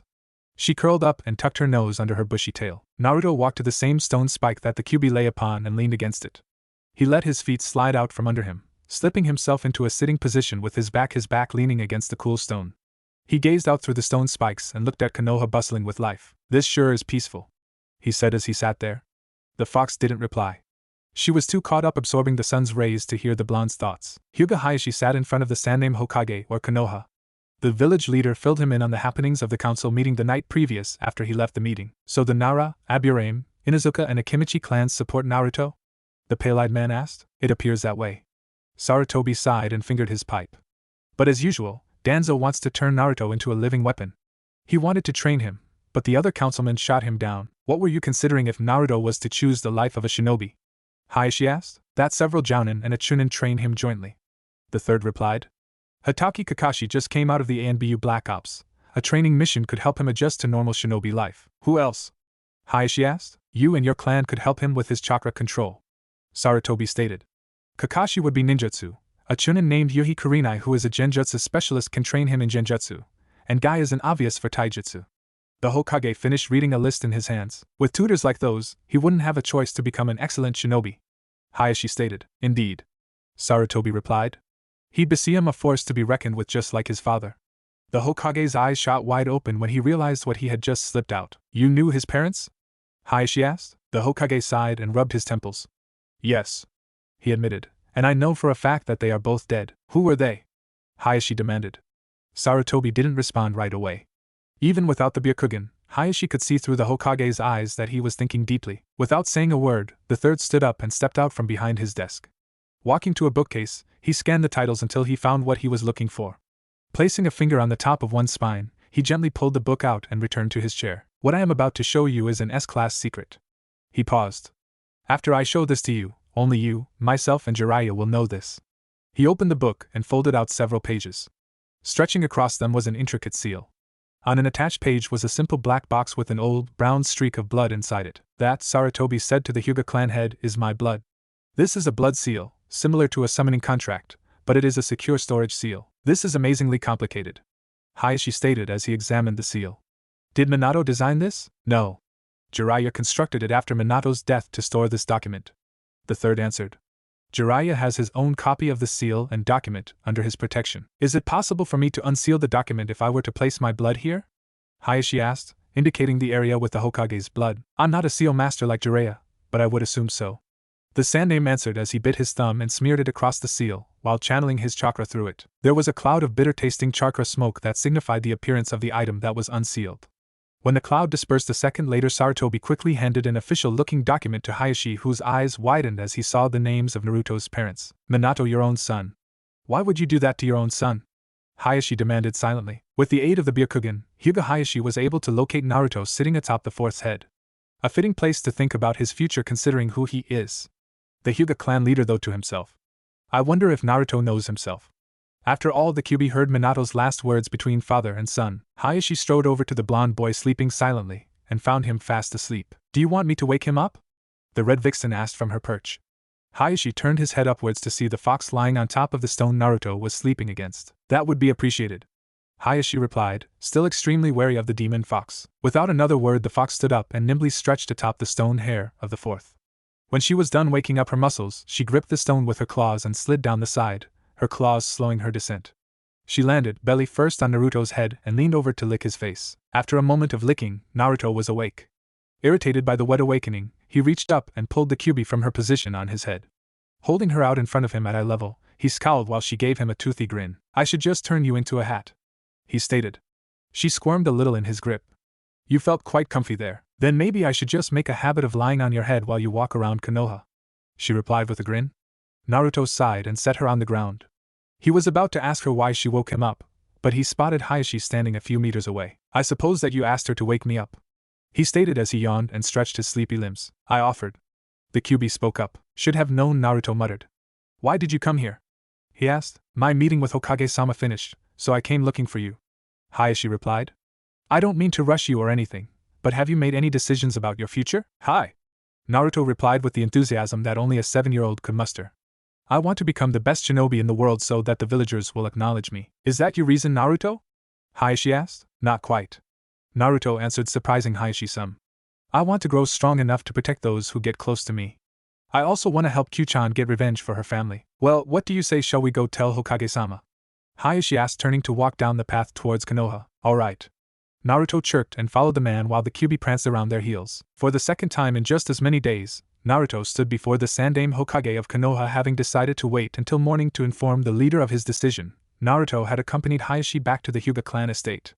Now he was waiting to hear the Hokage's response to his decision. Are you sure about this? The third asked. Hi, I thought over everything carefully, Naruto replied, and knowing full well that a shinobi's life is dangerous, you want to become one. The village's leader stated. Yes, Naruto replied. I want to get strong so that I can help those I care about, Naruto replied, pulling the Kyuubi, who was sitting on his lap, closer to him. She kindly nuzzled his arm, her whiskers tickling him slightly. All right, then you shall be trained to become one of the best Konoha shinobi, Sarutobi declared. I have arranged for several tutors, he trained off when the door opened. All 3 occupants of the room looked to see an ANBU member standing in the doorway. I'm sorry to interrupt, Hokage-sama, but Uchiha Itachi is here to see you. The ANBU paused a moment. He said it was important. Very well. The Hokage sighed. Hiashi-san, Naruto-kun, would please wait outside for a moment. This shouldn't take too long, but I'm afraid that this is important. Understood, Hokage-sama? Hiashi stated smoothly. Come, Naruto. We will wait outside. Thank you, Sarutobi replied as he stood up to see them out of the room. As they exited the Hokage's office, a raven-haired teenager entered the office and closed the door, locking it. That somewhat made the Hyuga clan head uneasy. He had heard some rather unpleasant rumors about the Uchiha clan. Flashback unknown amount of time, probably a year or so. Hiashi-sama. A branch member said respectfully as he bowed low before his clan head. Yes? Hiashi replied. What is it? As instructed, I have been gathering information on the Uchiha clan. The branch member stated. You were right to be worried, Hiashi-sama. They're up to something. Care to elaborate? Hiashi asked, raising an eyebrow. There isn't much to report, I'm afraid. The Uchiha are being incredibly secretive about something, and I cannot find out what. He looked slightly downcast. There are certain times when all the Uchiha ninja disappear into the clan estate and do not return to regular duties for at least an hour. Anything else? Hiashi prompted. Every minute detail can lead to major discoveries. Hi, Hiashi-sama. The branch member replied respectfully. I've heard whispers mentioning Hokage-sama after each. Well, I guess meeting would be the best word for this. Hokage-sama might be targeted in whatever the Uchiha are planning. That would make sense. Hiashi murmured. Thank you for your services. I may need to call upon you to speak with Hokage-sama about this matter, so don't die. Hi. The subservient man replied before disappearing out the door. Troublesome. End flashback. After what seemed like 15 minutes, the office door opened and the third motioned for Hiashi and Naruto, with the Kyuubi, to enter. Uchiha Itachi stood smartly at the corner of the Hokage's great wooden desk, waiting for the village leader to return to his seat, which he did as Naruto and Hiashi stood in front of it. The Sandaime Hokage rubbed his temples with a sigh, trying to relieve his headache, but no amount of rubbing would help. Itachi-san has revealed some disturbing facts about the Uchiha clan. Sarutobi started. Hiashi-san, we'll talk about them later, but now, we need to talk about Naruto's training. Are we going to go through with the schedule we mapped out yesterday? Hiashi asked. Not exactly. Itachi-san will take Kakashi's place. At the Hokage's words, the Kyuubi prowled over to Itachi and began to sniff him over. After several tense seconds, the red fox bobbed her head in approval, and everyone, who suddenly found themselves holding their breaths, sighed ever so slightly with relief. He's acceptable, the vixen stated as she sat down next to Naruto. Itachi for once in his life was caught off guard. The fox just spoke. Almost immediately his onyx eyes faded to the fully matured first stage of the Sharingan. Author's note: this isn't the Mangekyo Sharingan, just the 3-koma version of the normal one. What the hell? He swore explosively as he jumped back, pulled out a kunai, and held it in a neutral stance. He could either attack or defend in a moment's notice. It's quite alright, Itachi-san, the Kyuubi isn't going to attack you. The Hokage's words didn't assuage Itachi's fears. Are you telling me that the Kyuubi is out of its seal? Itachi demanded, Sharingan flashing. Brat, for your information, I am not in it. I'm a demon, and more importantly a demon with a heart. Her words were directed directly towards Itachi, who froze at the sound of her voice again. I don't wish you or any of Konoha any harm. The bastard Orochimaru set me up to attack Konoha. He tricked me, and this is where it got me. Also, I have not escaped the damnable seal, but have merely created a body which I control. As if to prove her point, she grew about a foot taller at the shoulder, making her the size of a retriever. All my chakra is sealed within Naruto-kun, and he can regulate the amount which I have at my disposal. Naruto still holds the leash, but it is a little larger than it used to be. Her words offered the Uchiha prodigy a little comfort. So I'm to train Naruto? Itachi asked, slightly nervous at the prospect of spending time with the strongest demon in existence. Who could blame him? He was still in his early teens and could still remember the image of a huge nine-tailed fox thrashing the land outside Konoha. Itachi closed his eyes for a moment, while Sarutobi replied, I understand that you are hesitant about being around the Kyuubi. In the eyes of the village, Itachi's eyes flashed open in surprise at the Kyuubi's gender. Has become even worse than what actually happened. The demon has been demonized, as oxymoronic as that sounds. I was not aware that the Kyuubi no Kitsune was a she. Itachi stated. Not many are, said Vixen replied. You may call me Kyuubi-san. And don't get any ideas, I hate being called Kyuubi-sama by fools who think that demons can be flattered away with mere human words. Dang, Naruto said out of the blue. Except you, Naruto-kun. She nuzzled his leg affectionately.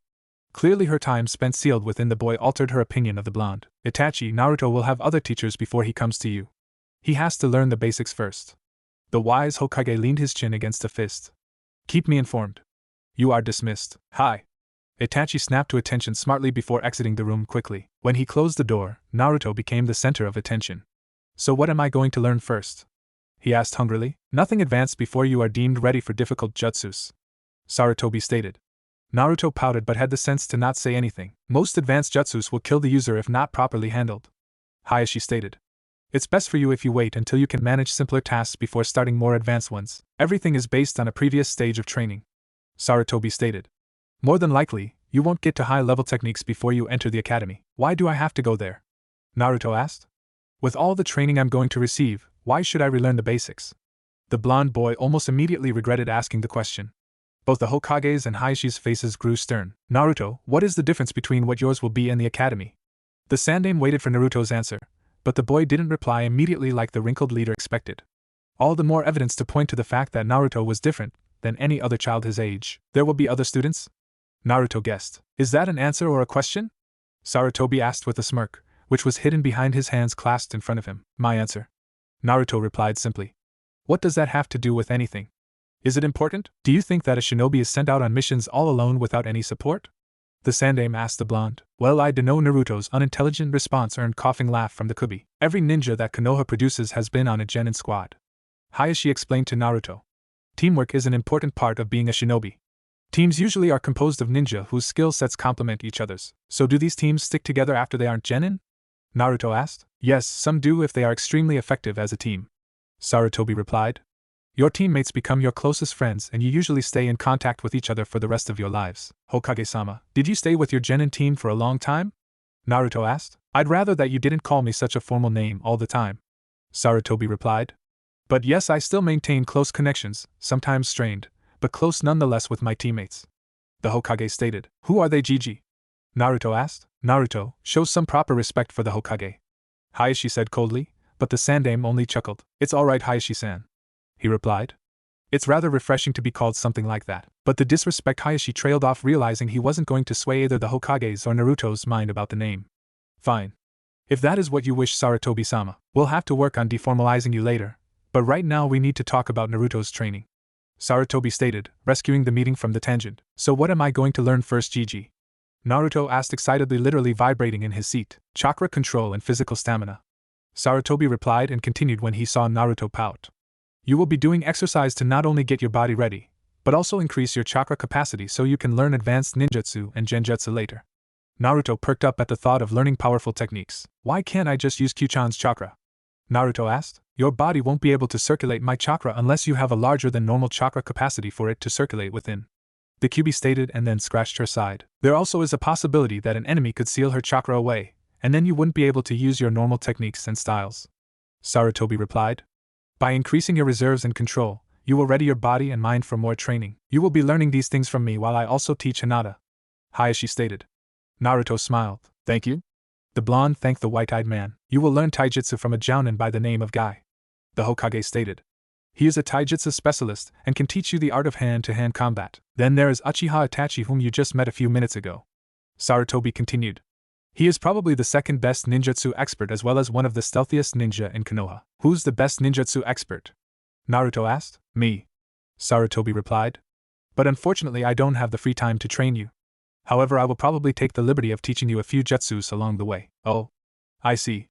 Naruto replied somewhat subdued. But I'll make sure that you teach me something, Gigi. Okay then, moving on, you will learn genjutsu from a chunin by the name of Yuhi Kurenai. Sarutobi continued. Despite her lower status, she is Konoha's best genjutsu user. Is that everything? Naruto asked. By that time, you should be a genin and going on missions with a team of your own. The Sandaime answered smoothly. What if I go faster than that schedule? Naruto asked. We'll worry about that when we get there. Sarutobi replied with a smile. Is there anything else to discuss? Hiashi asked. I don't wish to waste your valuable time, Sarutobi-sama. Well, unfortunately paperwork calls. The Hokage replied. If there is nothing else to discuss, then you are dismissed. He stood up and walked his two guests to the door before returning to his desk and starting on the mountain of paperwork rushed in by his secretary. What I wouldn't give for help doing this. Naruto's trip through the village was a little better than his first entrance with Hinata and her mother. Traveling with a clan head, especially a renowned clan like the Hyuga, defiantly had its advantages. Everywhere they went, whispers followed them like wildfire. He's mad, I tell you. The demon must have brainwashed him. There's no way the Hyuga would stoop so low. First that damn fox, now the Hyuga? The demon must be getting around the fourth seal. We're dead if he stays alive. That last statement, except the last part, was truer than the person who uttered it knew. The Kyubi snickered but ended up sounding like she was trying to cough something up. Smooth. Naruto commented sarcastically, only piquing the fox's irritation. Can it, Blondie? She replied, most annoyed, within the safety of Naruto's head. It would not be good if the villagers heard her talking aloud. It would probably start the biggest riot/mob beating in the history of the hidden village. I'd like to see you try in my situation. This body isn't exactly the best. Can't you just change your body size and stuff? Naruto asked. I saw you do it in Gigi's office, so why can't you change it so you can snicker properly? The demon fox was silent. Naruto actually had a point. You're getting too smart for your own damn good. You know that? It's your own damn fault. Naruto retorted. You're the one who taught me. That irritated the Kyuubi no Kitsune too much. With a growl, she nipped Naruto's butt, or rather where his butt had been when she had leapt. Naruto was currently running just beyond her reach in circles around Hyuga Hiashi. I'll get you if it's the last thing I do. You are so dead. I know if I died, wouldn't you as well? Naruto asked. If you want to commit suicide, please don't bring me into the situation. Go hide in a corner and poof back inside me. You will pay. The snarling vixen declared in between jumps that narrowly missed Naruto's bottom. Ooh! Naruto exclaimed. So close. I think I felt something that time. Unfortunately for Naruto, his butt soon became tenderized when he entered the Hyuga clan estate. The Kyuubi grew to her maximum size for her current chakra allowance, and tackled Naruto with ease. Resting on top of Naruto, the blood-red fox grinned savagely, revealing a fine set of razor-sharp teeth. Got you!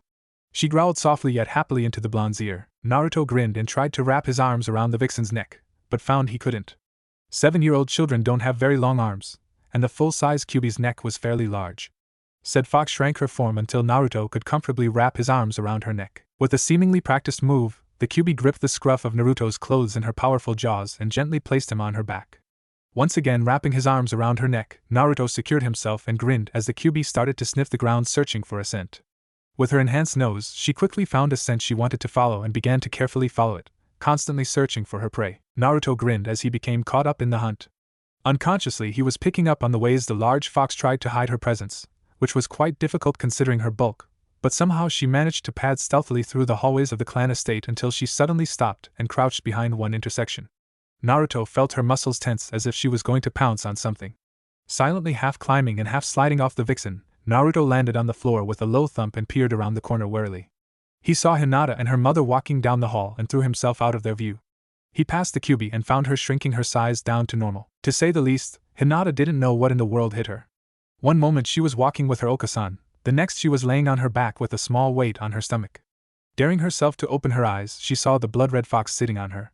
Quickly the Kyuubi licked Hinata's cheek. Hey Hinata-chan, I think that Q-chan likes you, Naruto said with a foxy grin on his face, with one hand scratching the back of his head. Ah really? Hinata asked weakly as the vixen padded over to Naruto's legs. She was blushing slightly and quickly invented several shades of red as Naruto stuck out his hand, offering to help her up. Quick as a flash, she used his help to stand up and then speared at her mother's side, slightly hiding behind on leg. Hey Hinata-chan, you feeling alright? Naruto asked innocently. Your face looks a little flush. Turning to Hinata's mother when the girl his age didn't reply and only grew redder. Is Hinata-chan sick? No, she isn't, the kind woman replied. Maybe you two can go outside and play with Q-chan? Okay. Naruto grabbed Hinata's hand and pulled her down the hall towards the closest door to the grounds so they could play. The Kyuubi pranced down the hall after them with a grin on her face. Come on Hinata, let's go play. Hinata's mother smiled as she watched the two 7-year-olds travel down the hallway and disappear out the door. So much energy, how nice it would be to be that young again. Continuing down the path she was following before the foxy interruption, she began to unconsciously rub her belly. Catching herself, she started to sweat just a little. The last time she had done that, Hinata was still inside her womb. Maybe she should gander on over to the hospital later on. Danzo was mad. No, he was more than mad, he was furious.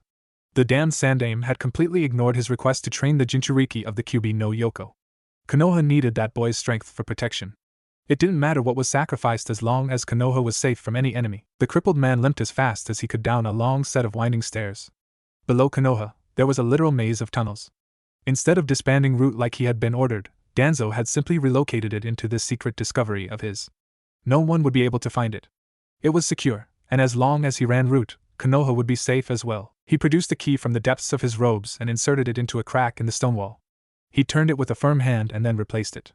Proceeding down the stairs, he took his first left and then hobbled up a flight of stairs.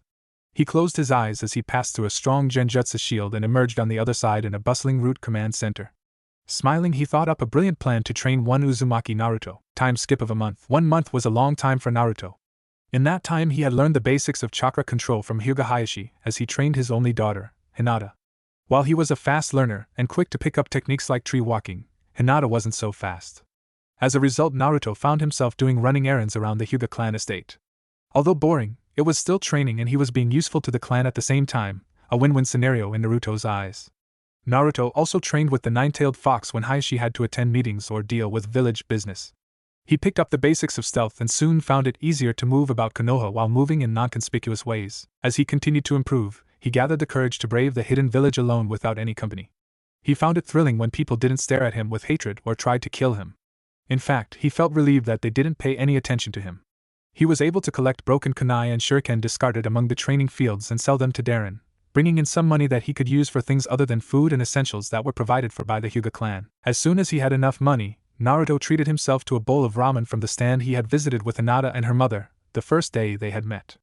He enjoyed the flavor and filling qualities of the food, and was now visiting there at least once a day. Even though Hinata took longer to learn chakra control, she was much better than Naruto. Hiashi praised her efficiency and took pride in teaching her. That teaching probably saved her life. A week before, some representatives from Kumo had visited Konoha to sign a peace agreement to end the war between the hidden villages. Flashback. Hinata woke up in the middle of the night. Something didn't seem right. She had been dreaming contently when suddenly she woke up gasping for breath. She was nervous. Nothing looked out of order in her room as she scanned it with her pale lavender eyes. Clasping her hands together in a generic hand seal, she activated her bloodline limit, the Byakugan. Under its careful gaze, nothing could be hidden, and what it revealed startled her. Standing above her with his feet attached to the wall with chakra, stood a ninja. He held a burlap sack in one hand and with the other, he reached to grab the Hyuga heiress. But he never had the chance to touch the frightened girl. With her body acting by instinct, she rolled off her bed with a thump and ran to her door, only to find the same ninja blocking her path. Without pausing or hesitating, she ran through his legs and kicked him where they joined with as much force as her small body could muster. Not needing to turn her head to see the ninja fall to the ground withering in agony due to her bloodline limit, she threw open her door and simply screamed. If you were watching the Hyuga estate from the outside, the rooms around Hinata suddenly burst with light. However, on the far side of the housing, a huge explosion reverberated through Konoha. Hyuga Hisashi burst from his room at the same time his twin brother did from his respective room. They looked at each other. I'll look after Hinata. You find out what caused that explosion. Hisashi nodded, obeyed his brother's order and dashed down the halls in the opposite direction than Hiashi. Both brothers cursed silently as they activated their Byakugan. Whoever had the guts to attack the Hyuga clan was either insane or incredibly strong. Hiashi found his daughter struggling to get free from a ninja dressed from head to toe in black. On the ground there was a burlap sack discarded as the ninja struggled to subdue Hinata. Closing the distance between in a fraction of a second, Hiashi delivered a well-placed gentle fist blow to the man's chest, knocking him out, saving his daughter. Hinata clamped to her father with desperation, seeking protection. With one hand reassuring his daughter, Hiashi used his other hand to remove the ninja's face mask. Immediately he recognized one of the Kumo delegates that he had met earlier that day.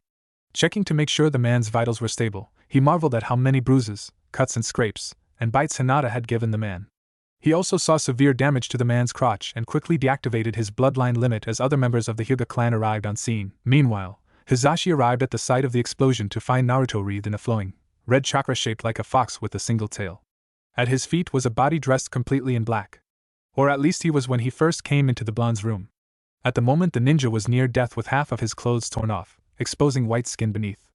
Upon further inspection, Hisashi saw that the intruder was a female with a rather large chakra network. Hayashi's twin's inspection was interrupted when the chakra surrounding Naruto swirled into his stomach. The blonde 7-year-old promptly fell down as if he was a puppet whose strings had just been severed.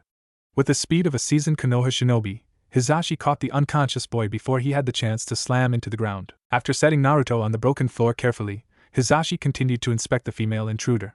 He removed her mask and found himself looking at the kunoichi in awe. This was none other than the Yugito, Jinchuriki of the two-tailed cat, the Nibi. No, this has to be a mistake. Hisashi thought to himself.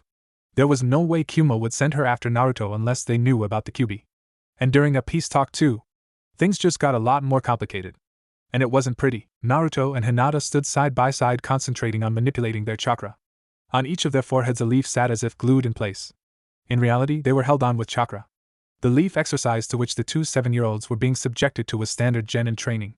To be able to successfully complete the training exercise at their age was quite a feat. Hiashi was practically glowing with pride when he saw his daughter training hard as he passed the door to the Hyuga training hall. Oh, did I mention they were hanging upside down from the ceiling?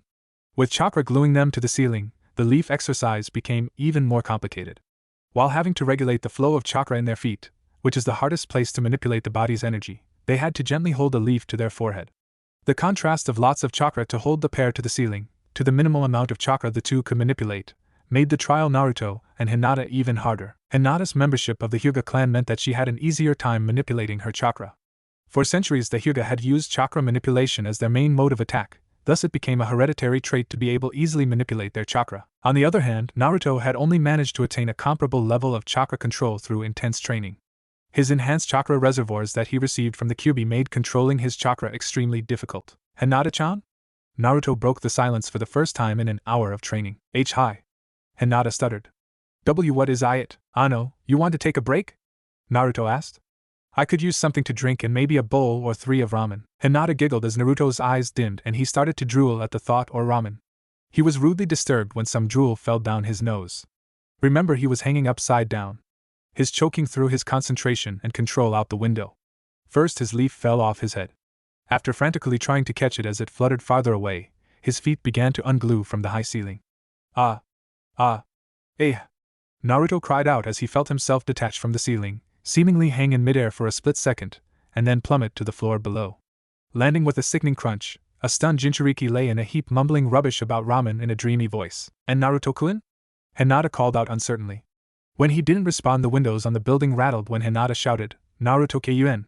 Still with enough sense to walk down the walls and reorient herself with the floor sans a crash, Hinata rushed to the blonde's side. After a minute of poking and prodding a motionless Naruto, the blonde sat up, rather shakily, but under his own power. Ow! Naruto moaned as he rubbed an already rising bump on the back of his head. Stupid harder than rock floor. I'm glad that you're alright and Naruto-kun. Hinata said with a slight blush. No, Hinata-chan, I like it better when you don't stutter. Naruto stated while Hinata blushed even more. You sound cutter when you talk normally. She's got it for you bad, kid. The red vixen snickered as she peeked through the doorway. And you don't even notice how cute. Hi. Hinata replied, blushing furiously, producing colors or red that painters only dreamed of. I'll try harder. Great. Naruto exclaimed. Let's go get something to drink. I'm parched. Okay. Hinata said as she stood up as composed as she could, even thought she was blushing like crazy. The pair exited the training hall and headed to the dining facilities for the clan. The Hyuga clan estate was a miniature village on its own. It had houses for families, training facilities, dining facilities, and even a general store where clan members could purchase basic necessities with either prepaid balances or with cash on the spot. With his Byakugan activated, Hiashi could watch his daughter and Naruto stroll into the dining hall. While Naruto was a wild bundle of energy, Hinata was constantly a picture of utmost control typical for a Hyuga. To say that he enjoyed watching them would be an understatement. In contrast to doing paperwork, the seeming scourge of every leader, watching his daughter train exhaustively was always enjoyable. It was nice to know that at such a young age, his daughter was already showing signs of the maturity needed to lead the Hyuga clan. Having one's destiny set at birth always rubbed against both Hiashi's and Hisashi's grain in every possible manner. They were a prime example of the injustices done by past clan leaders. They were twins, and the only reason Hiashi was now the clan head was because he was born first. Because of that, his brother had been branded with the caged bird seal. With Niji being born a year before Hinata, Hiashi got to experience the full force of the elders' influence over the matter of branding Niji with the seal. Hiashi refused while the elders insisted on the matter. It was tradition, they claimed, and it couldn't be broken. It wasn't until Hiashi threatened those with the seals with activation and those without the seal with branding that he finally was able to ensure little Niji's freedom from his father's fate. For that, he had his brother's unwavering support, which Hiashi greatly appreciated. Glaring at his paperwork with the Byakugan, simply willing the pile of paper to disappear, Hiashi wearily released his bloodline limit and started to work on the first document. It was a message from the Hokage's office calling for a meeting of the council to discuss the recent incident with Kumo. Troublesome. Niji and I-san. Hinata cried out as she entered the dining hall and spotted her older cousin sitting all alone. The entire dining hall was empty save some kitchen staff who were cooking for the noontime meal. Hinata-sama. Niji replied respectfully. Naruto-san. What brings you here now? The slightly older Hyuga asked. We just finished a training session, so we came to get something to drink. Naruto replied for the two of them. I thought you wanted our ramen too. Hinata stated with many fewer stutters than earlier. Well, I only get it from that stand near the Hokage's tower. Naruto replied. They're the best. He grinned as if he was embarrassed. And I kinda forgot I don't have any money left over from my last scrap hunting. He scraped the back of his head out of habit but quickly howled in pain as he bumped the spot where he had landed just a few minutes earlier. After rushing into the kitchen, the blonde boy returned a minute later holding a tray with 2 light sandwiches, 2 tall glasses of water, and holding a pack of ice to the back of his head. Hinata had sat down next to Niji, so Naruto sat across from the cousins muttering about high ceilings. After removing a sandwich and a glass for himself, he gently slid the tray over to Hinata so she could use it as a placemat. Munching happily, Naruto saw that Hinata was constantly staring at him. Whenever he caught the heiress, she would immediately look down, blush and poke her index fingers together. Q-chan, why does she do that? Naruto asked innocently. Can't tell. The nine-tailed demon replied. It's a secret. Nanny? Naruto exclaimed, nearly deafening the fox. You're a part of me. How can you hold something like that a secret from me? Mentally, Naruto sniffed, and gave the red vixen a taste of his puppy eyes. Damn those eyes, I can't tell you because Hinata will tell you in time. The Kyuubi replied, trying to resist Naruto's puppy eyes. It would ruin the moment for her if I told you now. Do you want to hurt Hinata's feelings? No! Naruto retorted. Of course not, fine, I'll wait for her to tell me. But it's time for you to come out. Under the table, Naruto quickly formed the seals needed to give his tenant a body to use. When the jutsu was complete, a small, red fox sat in front of Naruto's feet. There was no smoke or noise as she appeared, only indicating that Naruto's control was gaining better control of his chakra and the jutsu. Summoning the Kyuubi at least 2 or 3 times an hour constantly improved his mastery of the jutsu. He had read that if a ninjutsu or genjutsu is used often enough and a lot, the user will gradually gain the ability to use the techniques without hand signs. The Kyuubi nipped Naruto's shin and proceeded to climb up the blonde's leg, side, and chair until she sat on the table looking content. Hinata grabbed the fox without hesitation and pulled the vixen onto her lap, where she immediately began scratching the Kyuubi behind her ears. The red fox immediately relaxed and began to purr like a cat. Neji scoffed at the Kyuubi's response while Hinata cooed, "Q-chan, you traitor!" Naruto said with a sniffle, causing the atmosphere to lighten. Neji smirked while Hinata giggled and scratched the vixen more. A little more to the left. Hinata obliged but stopped short and screamed. She talked. She talked. Both Neji and Hinata literally jumped out of their seats and settled into gentle fist stances. Of course she does, Naruto stated, sweating slightly, trying to figure out how to get out of the situation. She isn't really a fox, is she? Neji stated, trying to figure out what the hell the red fox sitting in front of him was. Gaki, I'm insulted. She stuck her nose into the air while Naruto slumped in his seat. I'm the queen of foxes. Normally I look like this. She morphed into a miniature nine-tailed fox before continuing. But I'm sure you can imagine what people would do if they saw me like this. So you are the Kyuubi no Kitsune? Hinata asked, obviously scared. Is that how you knew how to fight? Ding! Ding! Ding! Give the vixen a cookie! The Kyuubi replied. You got it, sister. Everyone, and I mean everyone, sweat dropped at the Fox Queen's reply. Q-chan, quit acting all weird. Naruto moaned as he sat face down on the table. Hiashi was about to finish his paperwork for the day when he felt a pulse of demon chakra. It was close but weak. So weak, it was almost like he was just imagining things. He looked at the final document. Why not put it off and investigate? Smiling at the excuse he had just made for himself, he stood up and stretched quickly. Sitting in a chair for hours on end didn't do any good for his muscles. Setting his face in a neutral expression, he swept out of his office and headed towards the dining facilities where he felt the pulse. He arrived at the door to see Naruto try to grab the Kyuubi, who skillfully evaded the blonde's efforts.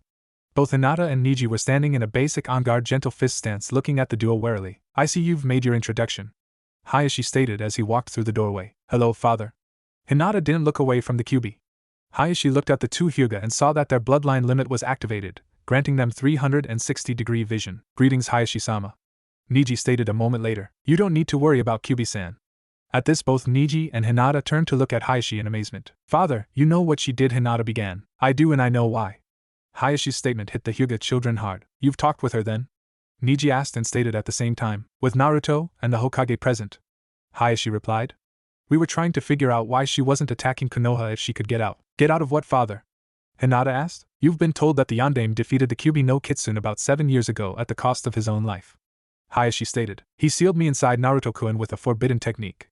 The fox darted through Naruto's guard and lifted his shirt up with one paw.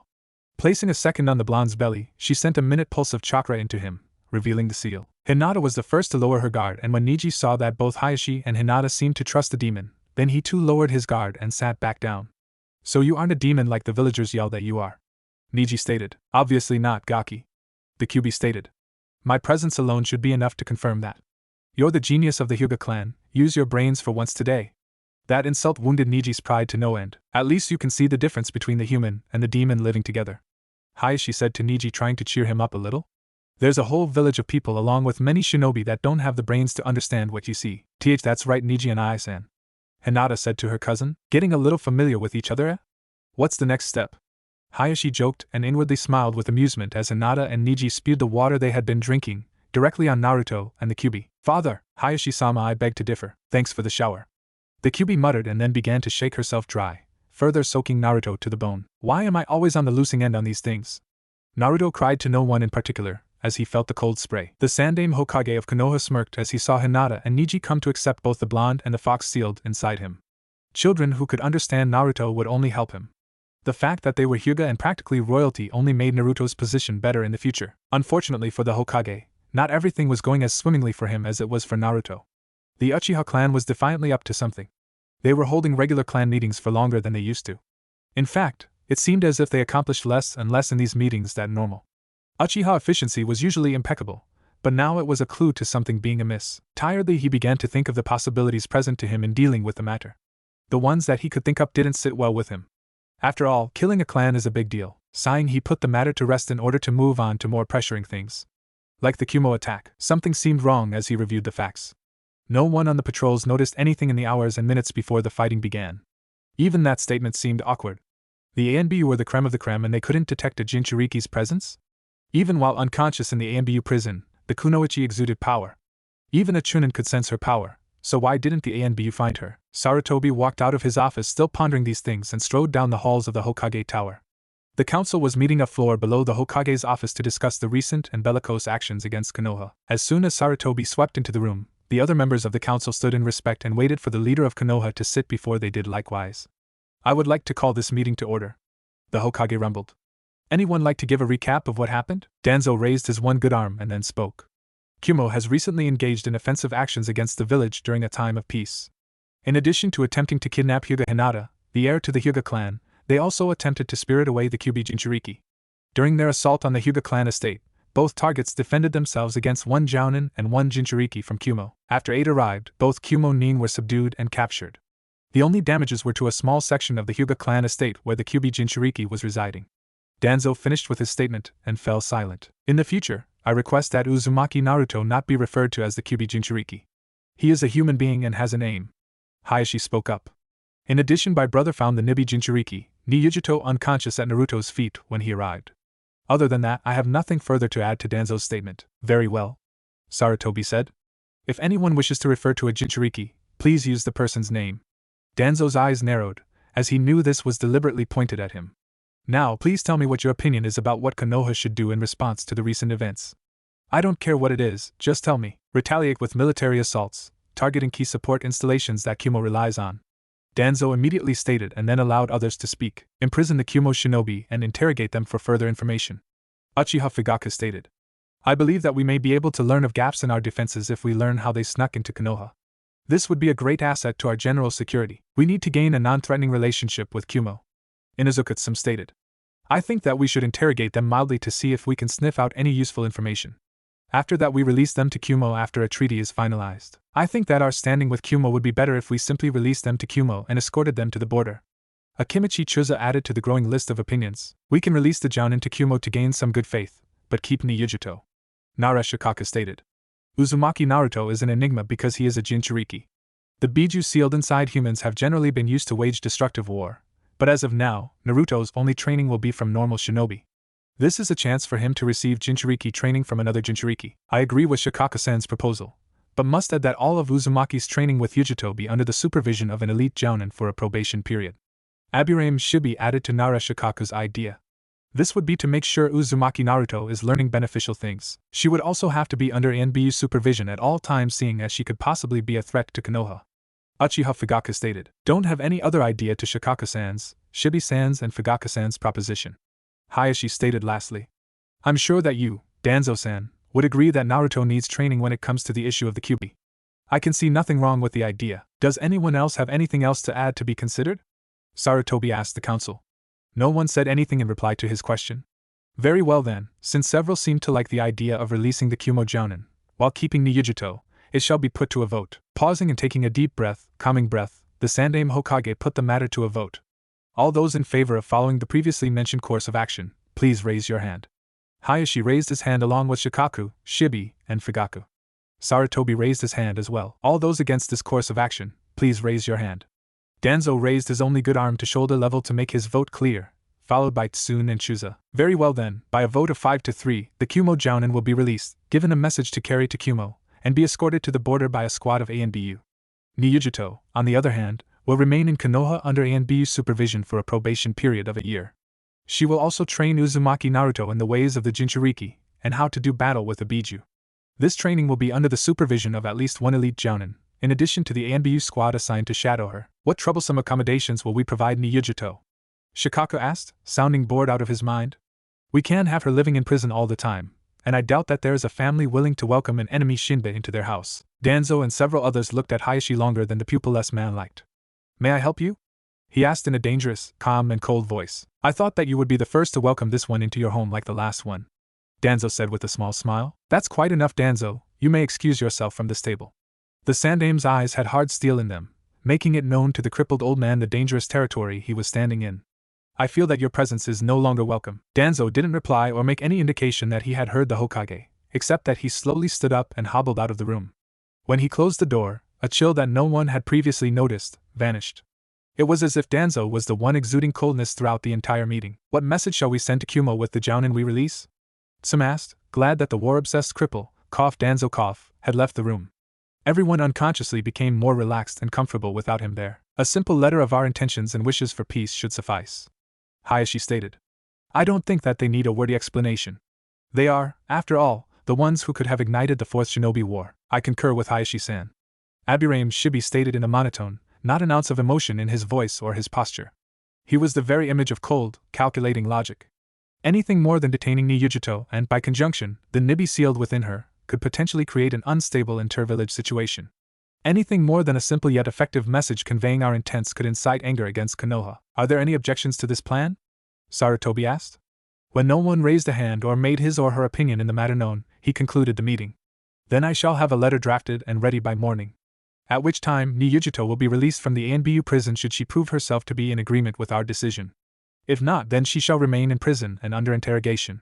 Should she prove receptive to our plan, then she shall be told of her probation period, training and be given a small apartment to stay in. Are there any more troublesome issues to discuss? Nara Shikaku asked lazily, not even bothering to hide his want to leave the meeting. Or can we adjourn for now? Nothing comes to mind. The Sandame Hokage replied. Is there a motion to adjourn? So made. Shikaku called out. Seconded. Akimichi Chusa stated, already rubbing an obviously empty stomach. Meeting adjourned until the next call. Sarutobi formally finished the meeting and watched the other members of the council file out of the meeting room. Sighing, he gathered up his notes and other documents and stuffed them into a folder. He swept out of the room and slowly made his way back up the stairs to his office.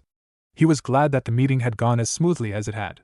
There were some meetings where Danzo would make a fuss and then everyone would be arguing for hours on relatively simple issues. Sighing again, he sat down behind his desk and sank into his chair. Now he just had to write a letter to Kumo and not start a war in the process. Naruto was ecstatic when he learned he was finally ready for ninjutsu training.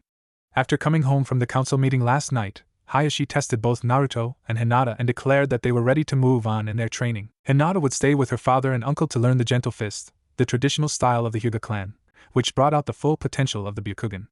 Naruto, on the other hand, would go to the Uchiha compound and find his new sensei, Uchiha Itachi, the prodigy of the Uchiha clan. Nani! You're telling me that Scardy Uchiha is an ANBU? Naruto was shocked to say the least. Boo-boo, but he was absolutely scared of Q-chan. He had good reason to be. The QB scoffed as she gloated at knowing the Uchiha was scared of her. About time somebody realized how awesome I am. I'm not the strongest demon for nothing. Yeah, but still, you looked like a normal fox at the time. Naruto retorted, but I spoke aloud. The vixen replied. Only summons or those Inuzuka dogs can talk, so why didn't he think that you were a summon? Naruto asked. Because there isn't a fox summoning contract, Naruto.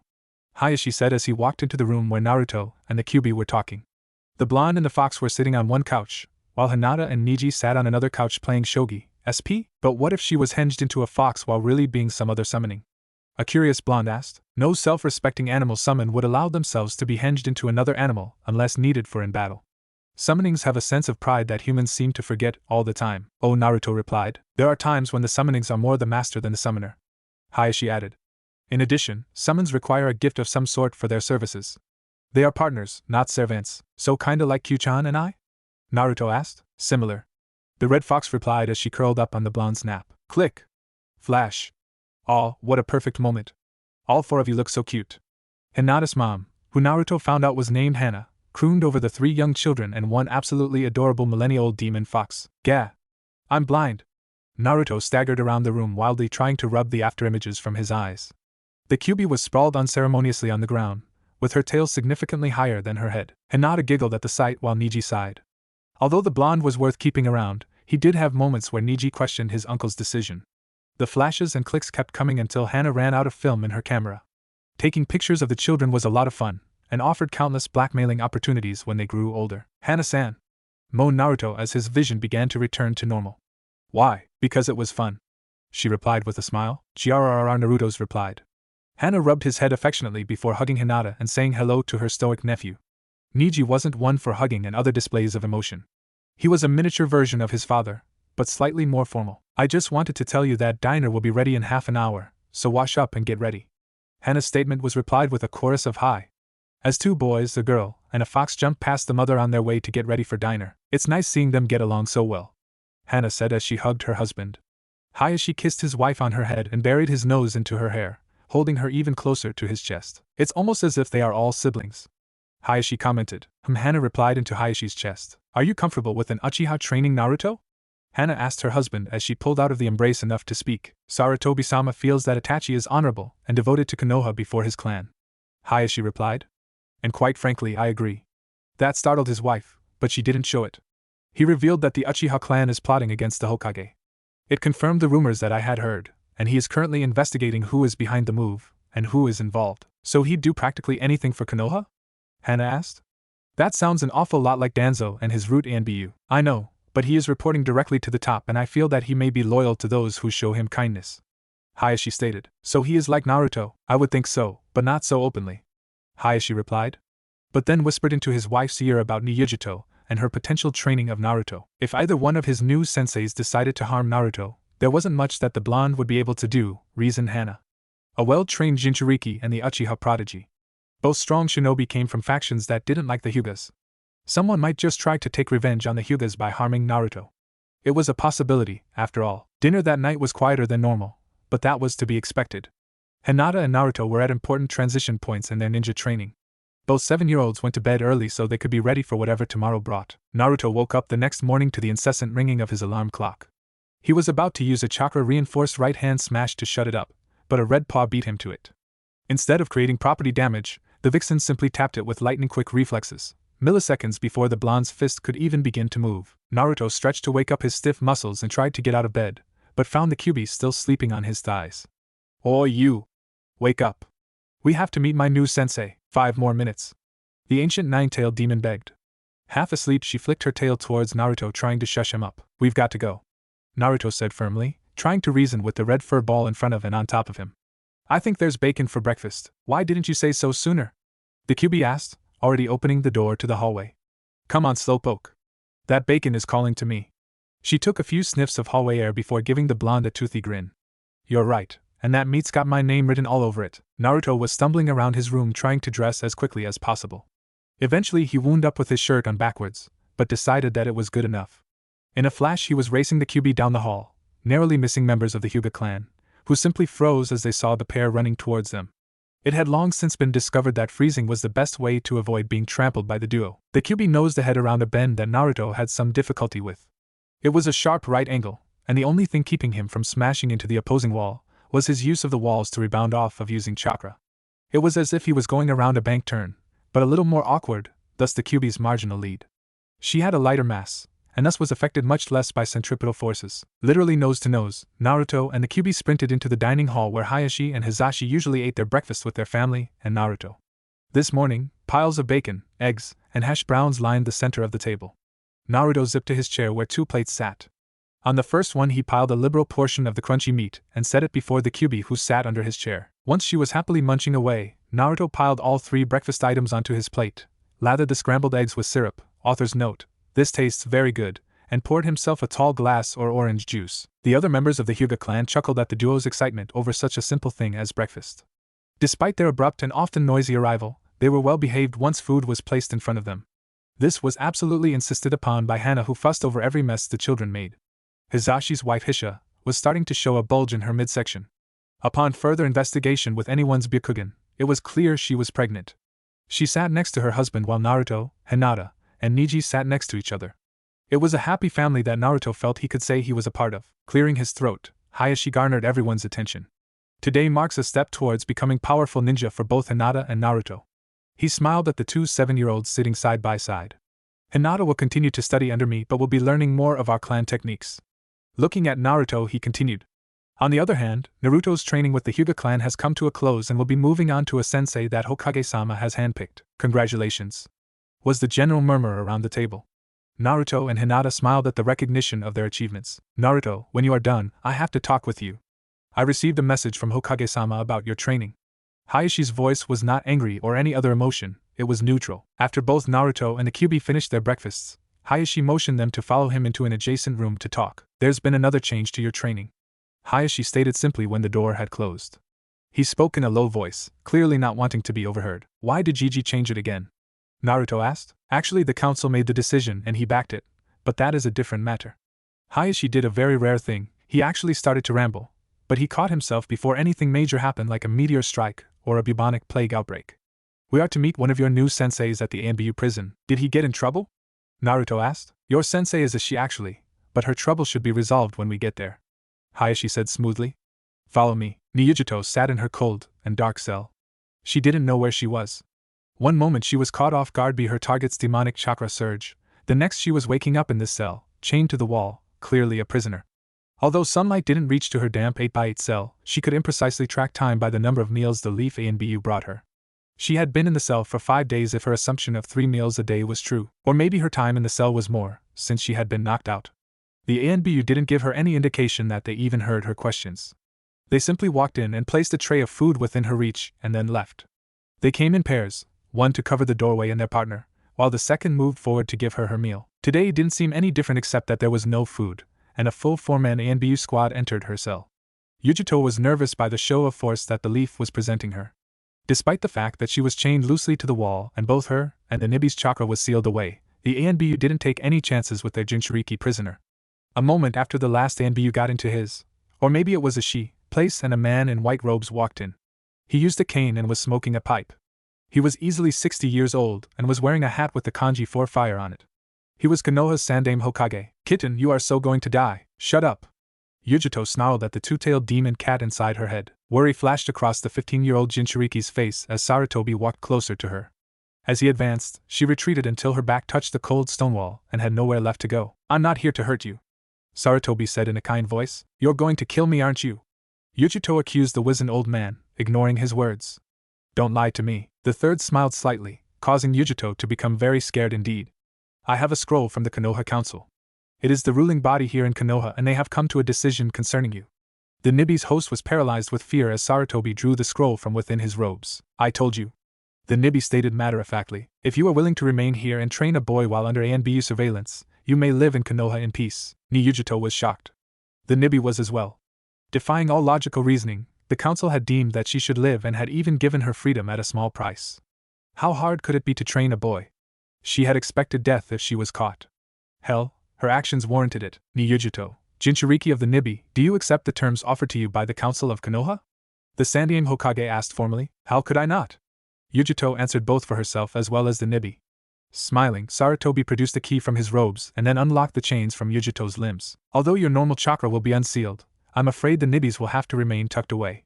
Sarutobi explained the general fear of demonic chakra in the hidden village. If it meant her safety, Yugito readily agreed with it. Konoha had been more than fair to her. If she had been in Kumo, she would have been killed and the Nibi extracted and resealed into another. Kitten the Nibi began to speak, but found that she couldn't continue. A huge demonic presence was coming towards them. Although normal humans couldn't sense this, the Nibi and by extension, Yugito could. You may let Naruto-kun in. The Hokage instructed the ANBU stationed at the door, who promptly let the 7-year-old, blue-eyed blonde in. Hello Gigi. Naruto chirped as he greeted the Hokage. In the boy's arms was a fox that practically oozed demonic chakra. Are you Yugito-sensei? He asked hesitantly, looking at the Kumo kunoichi. This is ni Yugito, Naruto. Sarutobi began as the fox sniffed the air. She's got Nibi-san sealed inside her. The Kyuubi said in a smooth voice. Aryu the Ninetales? Yugito asked, fearful of the red fox. The one and only Kyuubi no Kitsune at your service. The vixen answered with a slight bow and a flourish of her tail. Scampering over to the Kumo kunoichi, the Kyuubi sniffed her over. I like her better than that scarred Uchiha, she stated as she jumped into the blonde's arms and draped herself around his neck like a scarf. Naruto scratched the Kyuubi behind her ears absent-mindedly as Sarutobi introduced him. Yugito-san, this is Uzumaki Naruto. He paused for a moment. He is the Jinchuriki of the Kyuubi no Kitsune. Nice to meet you, Yugito-sensei. Naruto stuck out a hand to shake hers. Just before Yugito shook the younger blonde's hand, the Kyuubi walked down Naruto's arm and put a paw out inside Naruto's palm. Yugito shook both paw and hand in one go, and then stood up. Taking another look around the room, she noticed a black-haired man standing by the door. His pale white eyes betrayed him as a Hyuga, one of the clans she had just attacked. Yugito immediately went on guard and tensed, not knowing if he meant her well or ill. You may relax, Yugito-san, Hiashi stated. No member of the Hyuga clan will attack you unless you attack first. Yugito nodded, barely hearing the clan head's words. Hiashi-san, I bet she's going to teach me all sorts of cool things too. Hiashi smiled at the boy's exuberance. That's what we are hoping for, Naruto. Hiashi replied with a smile. Yugito retreated deep into her mind and came to a sunny field where the Kyuubi resided. Flowers grew in the shape of the seal that held back the Nibi. As long as the demon cat didn't attack Yugito, she was free to roam her domain in the Kunoichi's mindscape. Kitten, are you worried about staying in Konoha? The ancient cat inquired. This isn't anything like Kumo, she began. They treat me like a human. Is that the reason you came in here, kitten? The Nibi demanded. Because a couple of people treat you like you've always dreamed of being treated? You need to learn that you are a Kunoichi and have to grow out of childish fears. But nobody in Kumo would even look at me as if I was an equal. Even the ninja only called me weapon. Yugito blurted out. Konoha appears different. The Nibi replied. That boy Naruto has the support of the Hokage as well as a prominent clan head. She allowed her words to seep into Yugito's brain. So people here might like Jinchuriki here? The blonde Kumo Kunoichi asked, surprised at the notion that such a place existed in the world. I wouldn't get your hopes up. The blue cat cautioned. You've only seen the Hokage and one clan head. If I remember correctly, Konoha is less strict than Kumo. The villagers might not believe the same things that the Hokage does. Way to ruin my hopes. Yugito muttered darkly. I'm only being realistic. The Nibi replied. Now get back out there. Yugito's vision swirled as she left her mindscape and became aware of her surroundings. When her vision stabilized, she found herself riding on the back of a large furry animal. Upon further investigation, it was a large red fox. More specifically, she was riding the Kyuubi like a horse. Wait, what? The Kyuubi was tiny. Could she change size? Damn right I can change size. The Kyuubi growled in her wolf-sized form as if reading Yugito's thoughts. I've got about 2 tails of chakra to work with. Yugito and the Nibi froze at the Kyuubi's seemingly casual statement.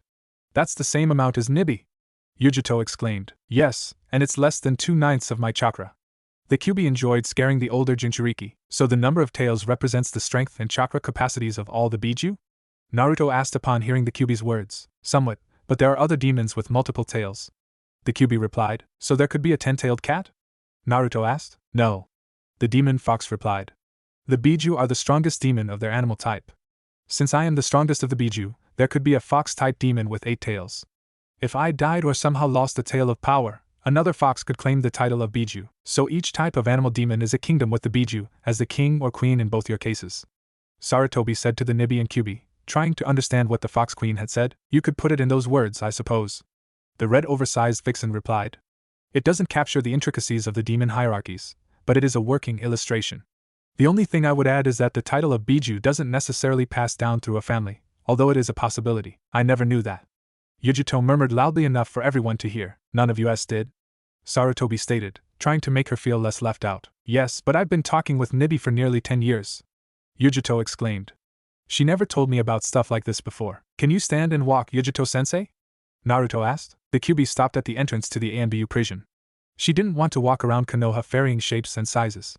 It would probably incite a riot and endanger her Naruto-kun. Hiashi helped Yugito to her feet as she dismounted the Kyuubi. He made sure that she could stand on her 1-2 feet before moving away. Thank you, Hiashi-sama. I think I can walk. Thank you, Kyuubi-sama. It's Kyuubi-san. The fox corrected the girl and licked her face at the same time. She then shrank to her original size and with a running leap, scampered her way up Naruto's side and settled down around his neck. She draped her hind and forelegs limply and relaxed. Satisfied with the current situation, Sarutobi left the ANBU prison with Yugito, and the ANBU guard following. Hiashi took Naruto and the Kyuubi to a training ground to meet the famous Uchiha Itachi. Uchiha Itachi was doing a very un-Uchiha-like thing. He was sneaking out of the Uchiha compound, and it was easier said than done. Being a highly recognizable prodigy of the clan, along with the fact he was the heir to the clan, didn't make his job any easier. Itachi! He heard his father's voice calling to him. Cursing his rotten luck, Itachi stopped and walked to where his father was. There was no way he could have kept going. Giving the excuse of not hearing wouldn't fly. He was a member of the ANBU, Konoha's elite fighting force, and he was capable of hearing a mouse squeak 30 meters away. The Uchiha prodigy waited a few meters away from his father respectfully as Uchiha Fugaku finished speaking to two clan elders. After several minutes, Uchiha Fugaku finished talking with the elders and turned his attention to Itachi. I nearly missed you. Do you have a mission? Yes, father. Itachi replied in a respectful manner. What is it? Fugaku queried. I'm not sure of its nature. Itachi replied truthfully. He didn't know what to expect while training one Uzumaki Naruto, Jinchuriki of the Kyuubi no Kitsun. What rank is it? The elder Uchiha pushed for more information. I'm not positive. Itachi replied. But I believe it is a solo B rank. Fugaku looked like he was going to push his son for more information, so Itachi attempted his escape plan. Please excuse me, father, but Hokage-sama is waiting for me. With that, the Uchiha prodigy leapt to the rooftops and speed off towards the Hokage's tower. Uchiha Fugaku watched his eldest son run off. He's hiding something. You know that, don't you? A voice came from a seemingly blank wall. Yes, the Uchiha clan head replied slowly. Your orders? Follow him discreetly and find out what he does. Fugaku ordered. He is becoming more and more distant as each day passes. Hi, Fugaku-sama. With that, the subtle presence in the wall vanished, and the Uchiha clan head entered the Uchiha compound. Naruto, with his Kyuubi scarf, wandered around Training Ground 12. IT was completely abandoned. He had explored every nook and cranny of the quarter-square-mile training facility, finding armloads of ninja weaponry. He brought these to the center where the grass had been stomped away and only a hard, dirty surface remained. Roughly 90% of the senbon, kunai, and shuriken were junk.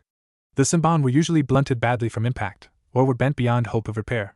The blonde typically junked the kunai with chips in their edges or obviously bent.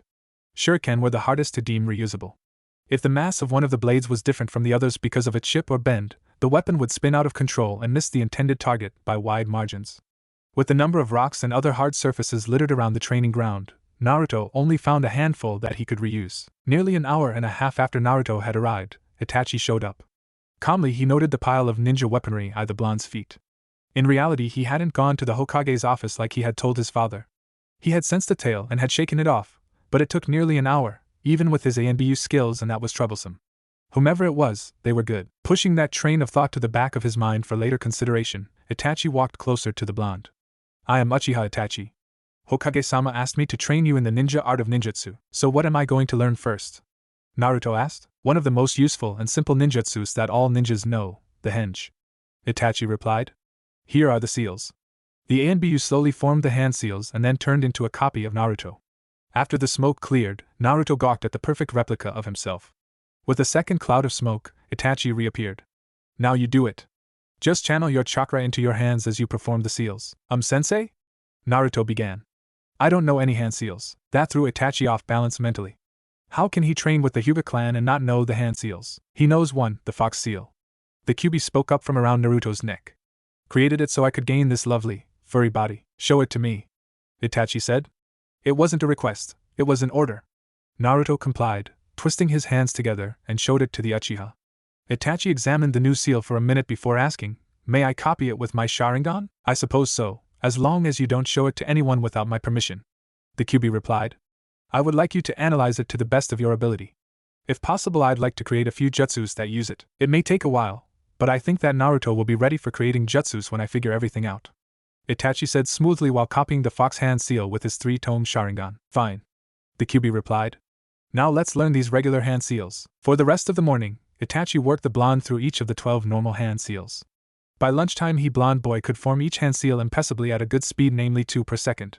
Quite an achievement for one so young. Most rookie genin were only slightly faster. For Naruto to achieve such a level in a few hours, it was impressive. I think that is enough for this morning. Itachi informed the young Jinchuriki. It's time for lunch. Is there anything that you would like to eat? Ramen! Naruto cried exuberantly. He had mastered the henge and was feeling good. I don't see why not. Itachi replied. Do you want to sell those junked weapons to Darren while we're out? Yeah, but there are so many. Naruto whined. I can't carry them all. Itachi thought for a moment, debating on what to do. Finally deciding, he looked at Naruto and formed the cross hand seal. This is a Jounin level ninjutsu because of the large amount of chakra it consumes. With you, that is no problem.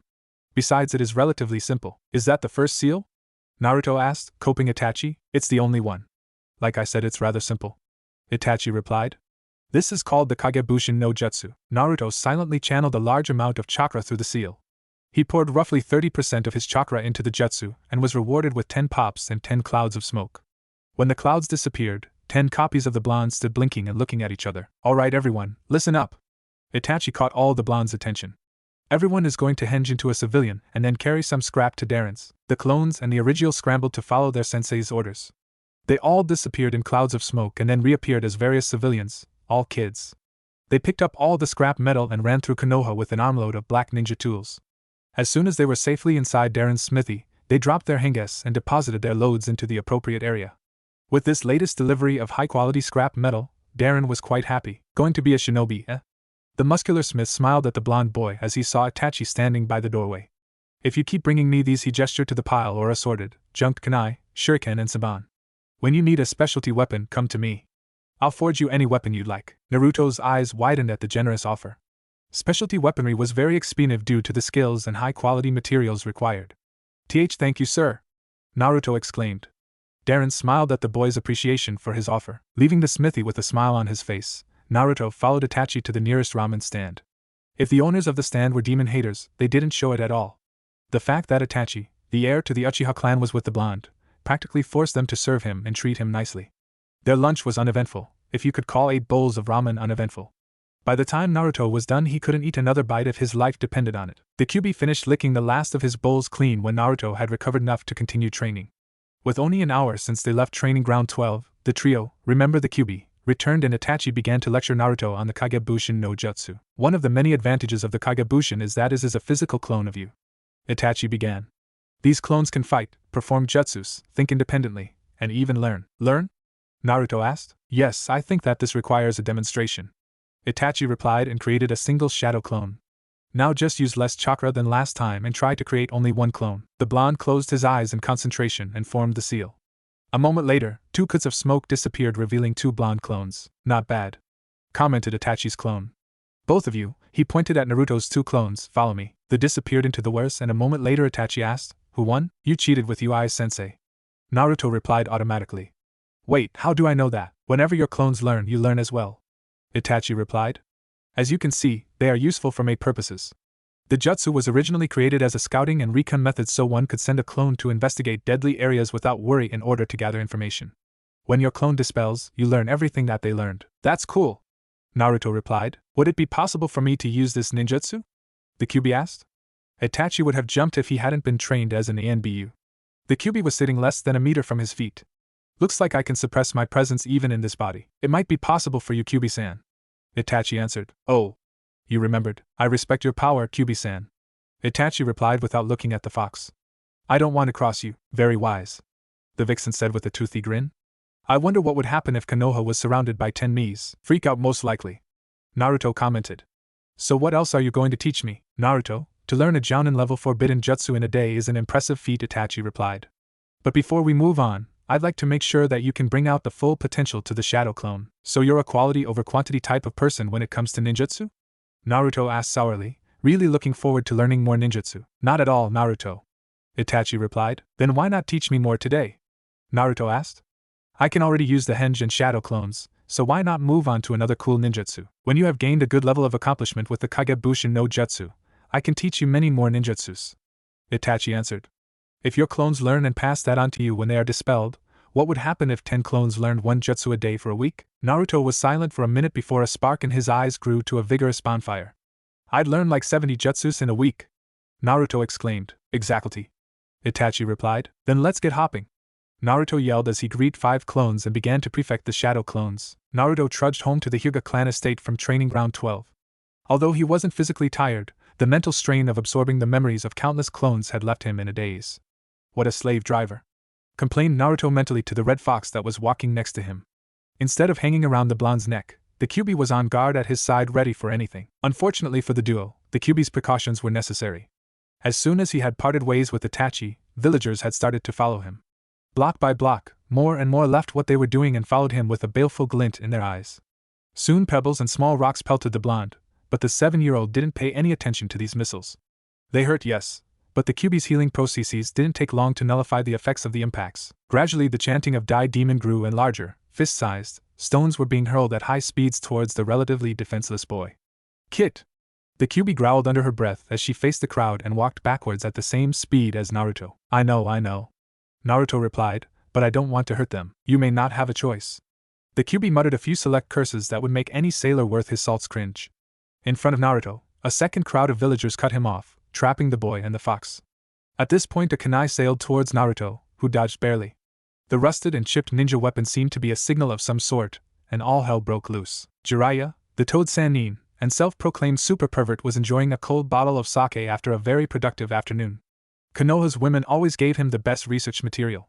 The curves, the measurements that seemed to be impossible. The Sannin let out a small, okay, tiny, perverted giggle as he thought back to his quality peeping time at the local public bathhouse. He was halfway into dream mode when a pebble hit him squarely in the back of his head. Damn gawky! He muttered and whipped around trying to find the one responsible for taking away the beautiful girls dancing before his eyes. Instead, the sight he beheld was barely comprehensible to the legendary ninja. Konoha's villagers were yelling and screaming at a small boy. Pebbles and rocks filled the air and hit him squarely all over his body, yet the kid just stood there and took the abuse. In fact, it didn't look like the kid even felt the blows. Suddenly a kunai flew from the crowd and nicked the boy on the neck. If he blonde hadn't dodged, he would have had a metal throat. Time seemed to slow down as the kunai approached the kid. For the first time since Jiraiya had clapped eyes on the boy, he looked up to track the weapon. His blue eyes flashed with determination as he snapped to the side in just enough time to avoid a deadly blow. The boy's cheeks, previously hidden by his bangs, were exposed and revealed 3 scars on each side of his face that looked like scars. Those marks. Flashback. So this is Minato's son? Jiraiya asked the Sandaime Hokage, his sensei. Minato sealed the 9 tails inside his son? Yes, Sarutobi answered and then held up the child so that the Sannin could see his face. 3 perfect scars marred his otherwise blemish-free skin on each cheek. They looked like whiskers. And flashback. Suddenly all hell broke loose and the crowd charged the boy and his fox. Time seemed to slow down as the kunai approached the kid. For the first time since Jiraiya had clapped eyes on the boy, he looked up to track the weapon. His blue eyes flashed with determination as he snapped to the side in just enough time to avoid a deadly blow. The boy's cheeks, previously hidden by his bangs, were exposed and revealed 3 scars on each side of his face that looked like whiskers. Those marks. Flashback. So this is Minato's son? Jiraiya asked the Sandaime Hokage, his sensei. Minato sealed the 9 tails inside his son? Yes, Sarutobi answered and then held up the child so that the Sannin could see his face. 3 perfect scars marred his otherwise blemish-free skin on each cheek. They looked like whiskers. And flashback. Suddenly all hell broke loose and the crowd charged the boy and his fox. Jiraiya was about to save his student's son, but he stopped short. Red chakra was bubbling out of the blonde and forming a layer around the boy. His eyes turned red and his teeth and nails elongated into fangs and claws. His 6 whisker marks became more pronounced and deeper in color. He let out a low, feral growl and formed a hand seal. Kagebushin no Jutsu. Every ninja that knew of the forbidden technique immediately froze as tens of very real and solid clones appeared in and around the crowd. Almost instantly, those with little or no ninja experience fled in a panic. Naruto's clones moved to surround the blonde and the fox with a very thick clone shield. Everyone tensed. The only villagers that remained were retired jounin or chunin. Even though they had been retired for years, and in some cases, decades, they were not to be taken lightly. These were the ones that usually brought him the closest to death's door in his previous beatings. To everyone's horror, all of the blonde clones drew 2 kunai apiece. In all of the previous beatings, Naruto had refused to even throw a punch at his attackers, but now he was drawing 200 deadly weapons. The clone shield now had teeth. With a yell, the clones and the original moved as one, charging the weakest part of the circle. The mass of blondes broke through the circle, flinging some unfortunate villagers away like rag dolls. Sustaining only a handful of casualties, the blonde army charged forward unhindered. The circle of villagers collapsed into the gap created by the Jinchuriki. As the mass of clones ran, several hinged themselves into mirror images of the Kyuubi, and paired up with one of many blonde clones. Suddenly, the army stopped and faced the incoming villagers, while the originals and their clone lookalikes fell in 10 different directions. Mere seconds before the 2 forces collided and did combat, a large cloud of smoke formed between them. It disappeared just as quickly as the smoke created by a clone, only this time it revealed a massive battle toad with a white-haired man standing gallantly atop it. You must be the lowest of the low to even think about attacking a kid, Jiraiya said with a frown. But sir, the demon, a former chunin, cried out only to be cut off. Is not a threat to you or Konoha, Jiraiya said with a dismissive wave of his hand. The yondaime was a master sealer, and it was I who taught him everything he knew. I even checked the seal myself and found nothing wrong with it. An ANBU with a weasel mask appeared with a flicker at the Toad Sannin's side. Allow my squad to deal with this, Jiraiya-sama. Fine. Jiraiya consented and allowed his summon to return to the summoning's world. A 4-man ANBU squad surrounded the attackers and bound them up. The Toad Sannin walked to the mass of blonde shadow clones. Each one of them tightened their grips on their weaponry and took a step back. Don't worry. I'm not here to hurt you or your original and his companion. 3D sets of eyes softened slightly at the Toad Sannin's words. Where are the 2 of you staying anyway? You guys have some nice clothes on. The Hyuga clan estate. One blonde said before the army of shadow clones disappeared in a puff of smoke. Smiling, Jiraiya made his way to his former student's abode, but look at those curves. The white-haired pervert immediately began to tail a most beautiful and voluptuous villager. Giggling perversely, the Sannin muttered, Konohas are by far the best. Naruto was just reaching the gates of the Hyuga clan estate when the memories from 30 of his clones rushed into his head. Who was that man? He muttered to himself. He stumbled, but the Kyuubi's tail caught him and righted him.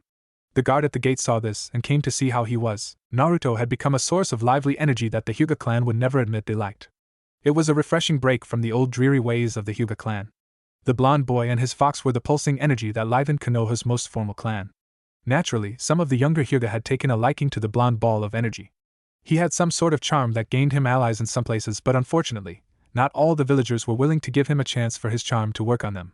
Their hatred of the Kyuubi, coupled with the pain of losing loved ones, was too great a barrier to overcome. Luckily, he had a safe haven, but there were plenty out there who called for his death daily. Naruto-kun, are you alright? One guard asked, at his side opposite from the Kyuubi. She held his arm to give him support. Hi, I think so, Naruto replied half there. I got attacked? You don't look that bad. The second guard said, standing in front of him. Must have escaped pretty quickly. If Itachi-sensei hadn't taught me the Kagebushin no Jutsu, I would have been toast. Naruto replied. They helped to scare off all but the retirees. Naruto called the former ninja who attacked him retirees. After all, they had retired from the shinobi ranks. I have two problems believing that, the male guard stated as Naruto rose to his feet. 1. You called an Uchiha-sensei, and 2. You claimed that you used a Jounin-level forbidden ninjutsu.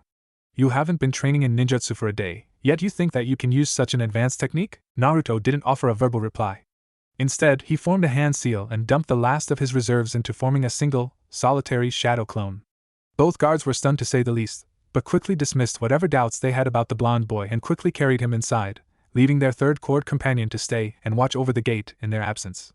The blonde was brought to the Hyuga clinic where he was diagnosed with chakra exhaustion. Using a high-level technique at the age of 7 was dangerous for even a Jinchuriki.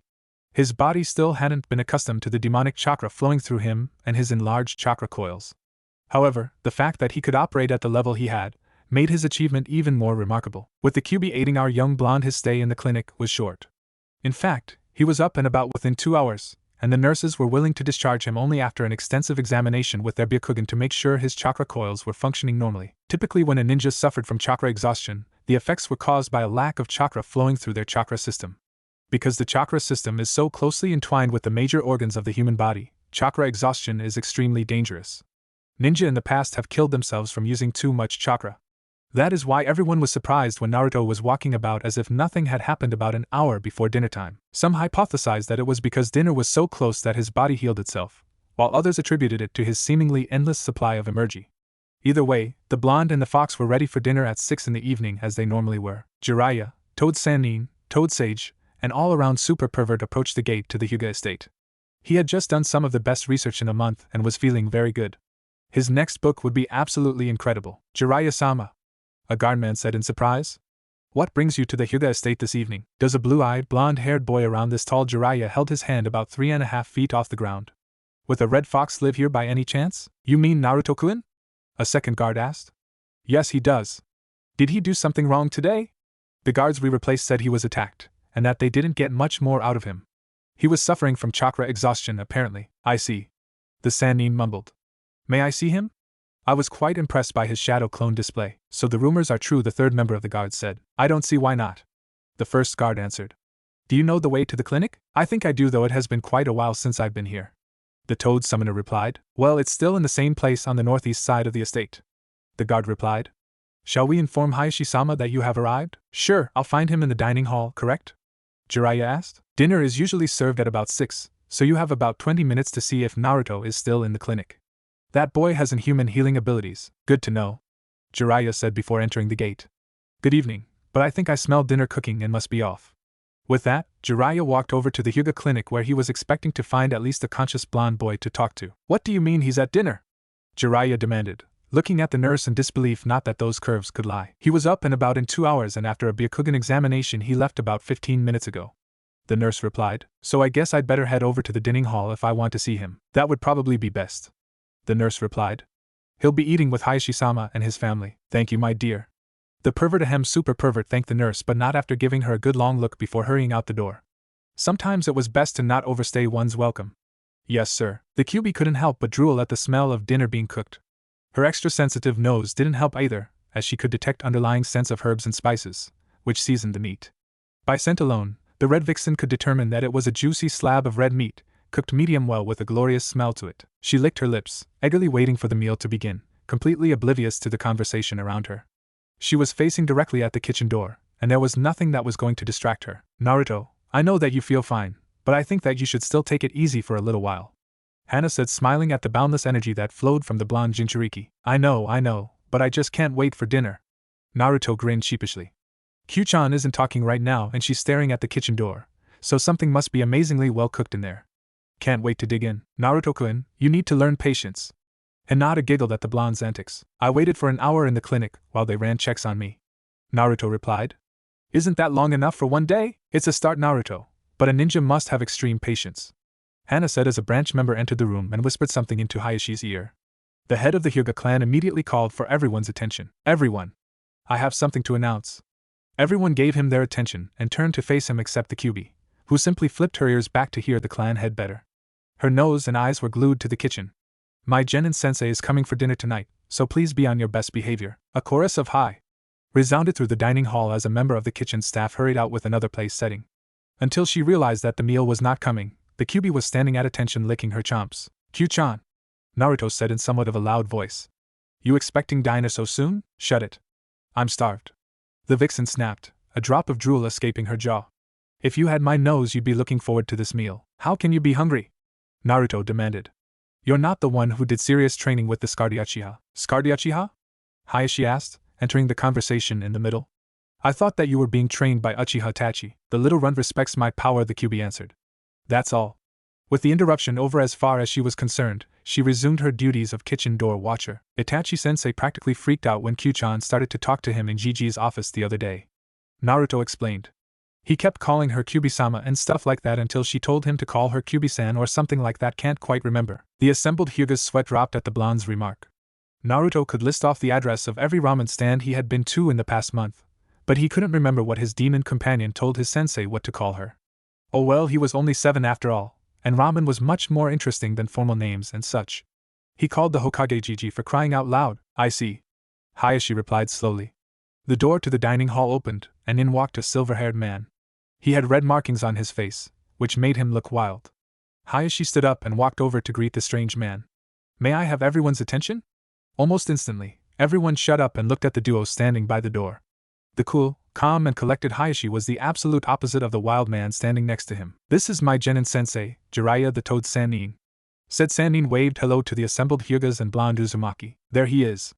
Hello everyone, it is nice to be here. Thank you for letting me intrude this fine evening. It's no problem at all, Jiraiya-sama. Hana said as she motioned for the old man to sit down near the head of the table, across from Naruto and his fox. That's odd. I didn't think that Hiashi would allow a pet into the dining hall. Oh, here comes the food and doesn't smell wonderful. The Sannin's eyes were fixed on the meal, just as the QB's were, as it exited the kitchen and made its way to the table courtesy of the kitchen staff. Thank you for the wonderful meal. Hiashi thanked the cooks who bowed to their clan head before leaving the room to allow the head family and its guests some privacy. Time to eat. The QB was sitting on Naruto's lap looking predatorily at the meat sitting on the table in front of the pair. Q-chan, Naruto said, somewhat annoyed by the demon fox's over-eagerness. Slow down and sit back down on the floor. It's hard enough to serve you without you sitting on my lap. You aren't exactly easy to reach around. Oh, what was that you said? The QB asked, releasing some killer intent upon the poor blonde who was wondering how to escape this one. Thunderclouds seemed to appear out of nowhere as Naruto shrank in his seat as the QB glared at him balefully. And then nothing. I swear. Naruto was desperately searching for a way to escape the angry vixen's wrath. Would you like me to serve you? He asked, hopeful that it would wash away his transgressions. One does not insinuate that the QB no Kitsune is fat at live long to tell about it. A lady's appearance is her top concern after all. Yes. 3 slices to begin with, if you will. The QB replied, all malice towards the blonde gone instantly. She hopped off Naruto's lap and sat expectantly next to his chair. While Naruto completed his furry friend's order, Jiraiya leaned over to Hiashi and asked in a whisper, is that the QB no Kitsune, known as the nine-tailed fox demon, strongest of the Biju? Hiashi confirmed Jiraiya's deductions. We'll talk about it after dinner. There's a lot to explain. Agreed. By now, the QB was contentedly chowing down her meal under Naruto's chair, tail flicking back and forth as she savored each mouthful.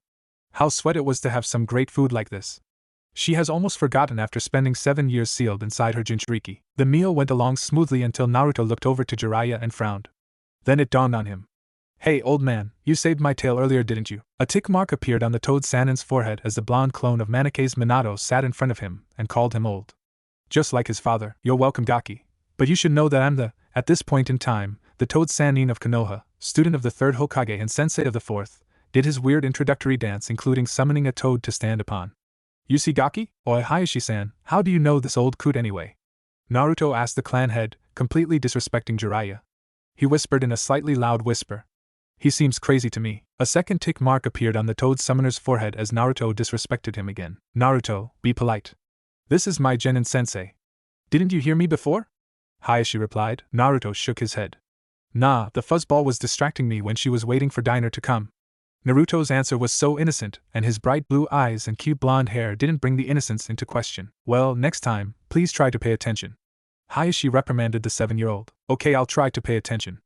Naruto mumbled as he scratched the back of his head out of habit. It had become one of his trademarks. No one else could do it exactly the same way. Some Hyuga swore it was a jutsu or something, but no one knew what made him so unique. Naruto, with a Kyuubi scarf, sat on futon with Hiashi. They were facing Jiraiya, who sat alone on a second futon. The 4 of them were in a private lounge/meeting room that Hiashi usually used for official business, but had decided to open for this private talk. Jiraiya-sama, from the conversation at the table this evening, you met Naruto on the streets today and helped him escape from some villagers. Hiashi said, trying to start a conversation. Yes, he was being pelted with rocks and pebbles when I first saw him walking down the street. Jiraiya stated in an even voice. There was a crowd of villagers following the Gaki, and he would have been able to escape without a fight if he hadn't been trapped between 2 mobs. In truth, I would have stepped in when they started to throw kunai, but the brat dodged and created an army of shadow clones. Pardon to interrupt, but did you say shadow clones? Hiashi demanded an answer from his former sensei. Yes, what other kinds of clones can knock people over and disappear in puffs of smoke? Jiraiya replied. Anyway, the jutsu scared off all but the retired veterans. And he was able to escape by charging the weakest links of the circle. After that, several hinged into the Kyuubi, and about half made their escape while the rest waited to slow down the veterans. That's where I stepped in and stopped the massacre from happening, and moments later the ANBU arrived. Do you remember which ones? Hiashi asked. Friendly or at least non-aggressive ANBU are helpful, deserve some sort of thanks. I think it was Weasel and his squad. Jiraiya replied, thinking back to the ANBU who detained the villagers. I see. Hiashi muttered. Weasel-san is always helping me out. Naruto spoke up. When he's around, the villagers don't hurt me. He stops them before they get too aggressive and violent. You ain't an ordinary kid, are you? Jiraiya asked Naruto. Even for a Jinchuriki, you are lucky. Why? Naruto asked. And what's a Jinchuriki? Jinchuriki. Hiashi pronounced the syllables slowly so Naruto could learn how to say the word properly. They are humans who have biju sealed inside them. Typically they are turned into living weapons by their shinobi villages, but some are lucky like you and find people who care about them. That's right, Gaki. Jiraiya nodded in agreement with Hayashi's words. Even if they are loved by those around them, they can still have trouble with the biju sealed inside of them. Yeah, I know a biju, the one tail I think, who tries to make his host insane so that he can try to break free of the seal. The Kyuubi spoke up from around Naruto's neck. You're lucky that I'm so nice to you, Naruto-kun. Thanks, Q-chan. Naruto smiled and scratched his partner's neck fondly.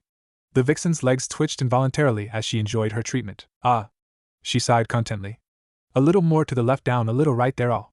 Naruto complied with the fox's directions, and soon his fingers hit her sweat spot and turned the Kyuubis into a limp pile of fox around Naruto's neck. When a Jinchuriki and his or her biju are more companions than antagonistic parasite and host, they can become incredibly powerful.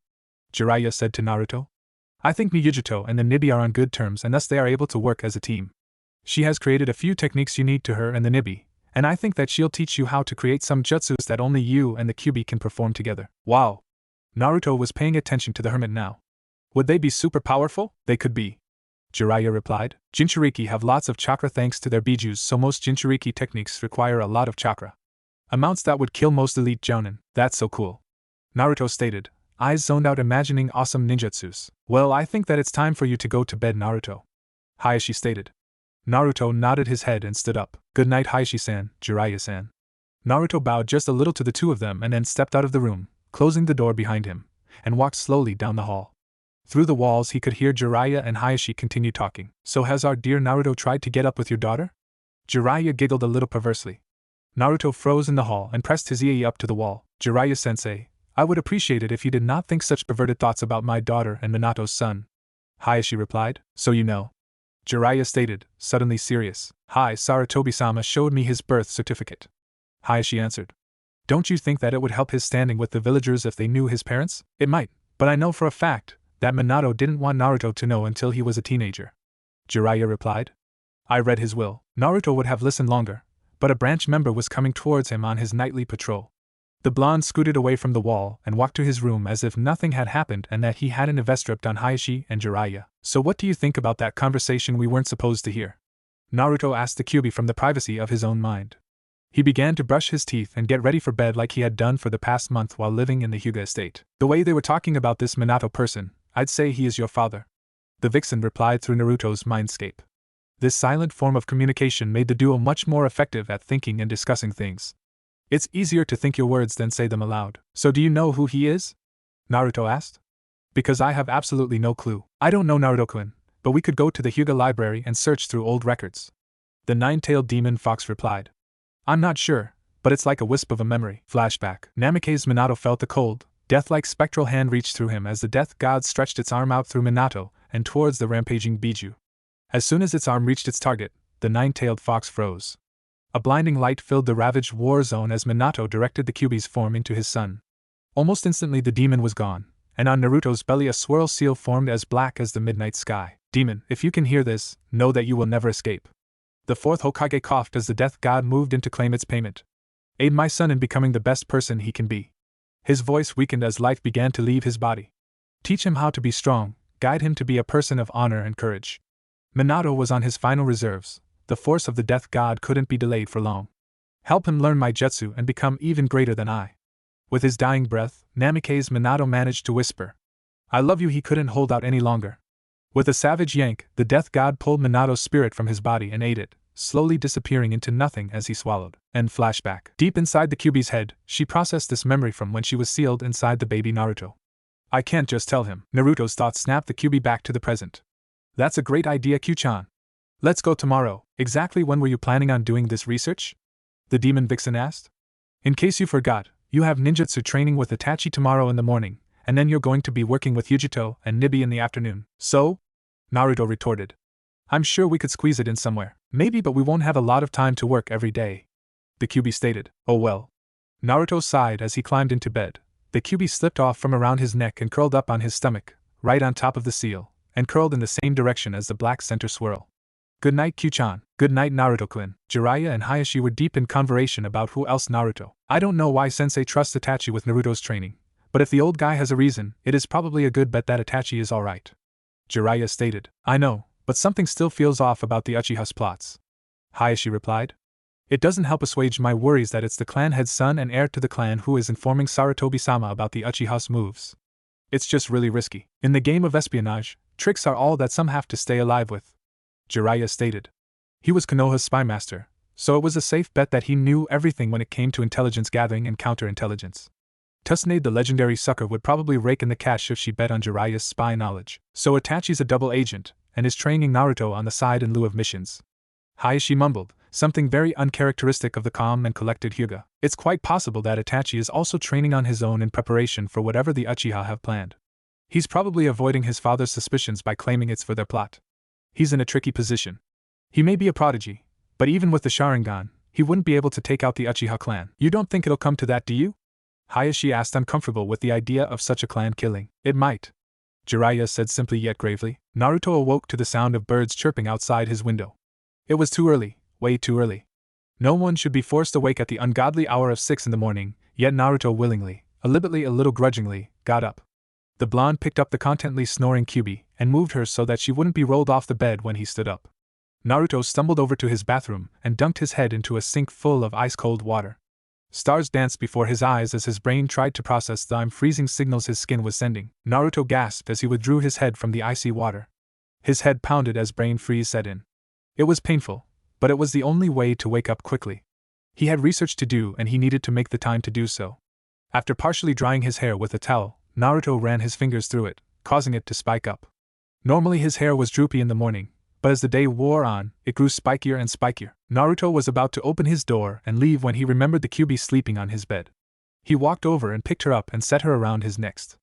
Zzz, more bacon, zzz. The QB mumbled in her sleep as the duo slipped out the door and walked down the silent hallways of the Hyuga estate. Now where's the library? Oh, make. Hiashi sat in the library reading as per his usual morning custom.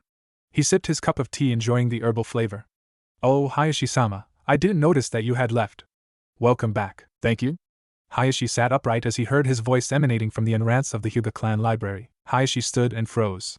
As he peered over the stacks, he saw himself standing by the doorway. Furiously, he strode next to the impersonator. Who are you? He demanded. Grabbing the imposter by the shirt with a firm hand, he readied himself to perform a Juken strike. Poof! When the cloud of smoke dissipated, Hayashi's hand was now firmly holding a wonderful set of racks. The naked woman standing in front of him was well endowed in the bosom and looked amazing. Hayashi-kun? Hana entered the library. Hayashi's back stiffened. His back was towards the door, and his body hid the woman in front of him for the moment. There wasn't enough time for a genjutsu crud. So what did you want to meet me here to talk of? Hana trailed off as she saw her husband with a completely naked woman standing before him. She began to tear up. Hana-chan, I can explain. Hayashi began, but the blonde woman before him began to giggle hysterically. Poof! Ugh! Hayashi-san! Naruto cried out, rolling and laughing on the floor, unable to control himself. You should have seen the look on your face. Ha ha ha ha ha! Several tin marks appeared on both Haishir and Hana's foreheads. Naruto, thus the chase was on and the prankster king of Konoha was born.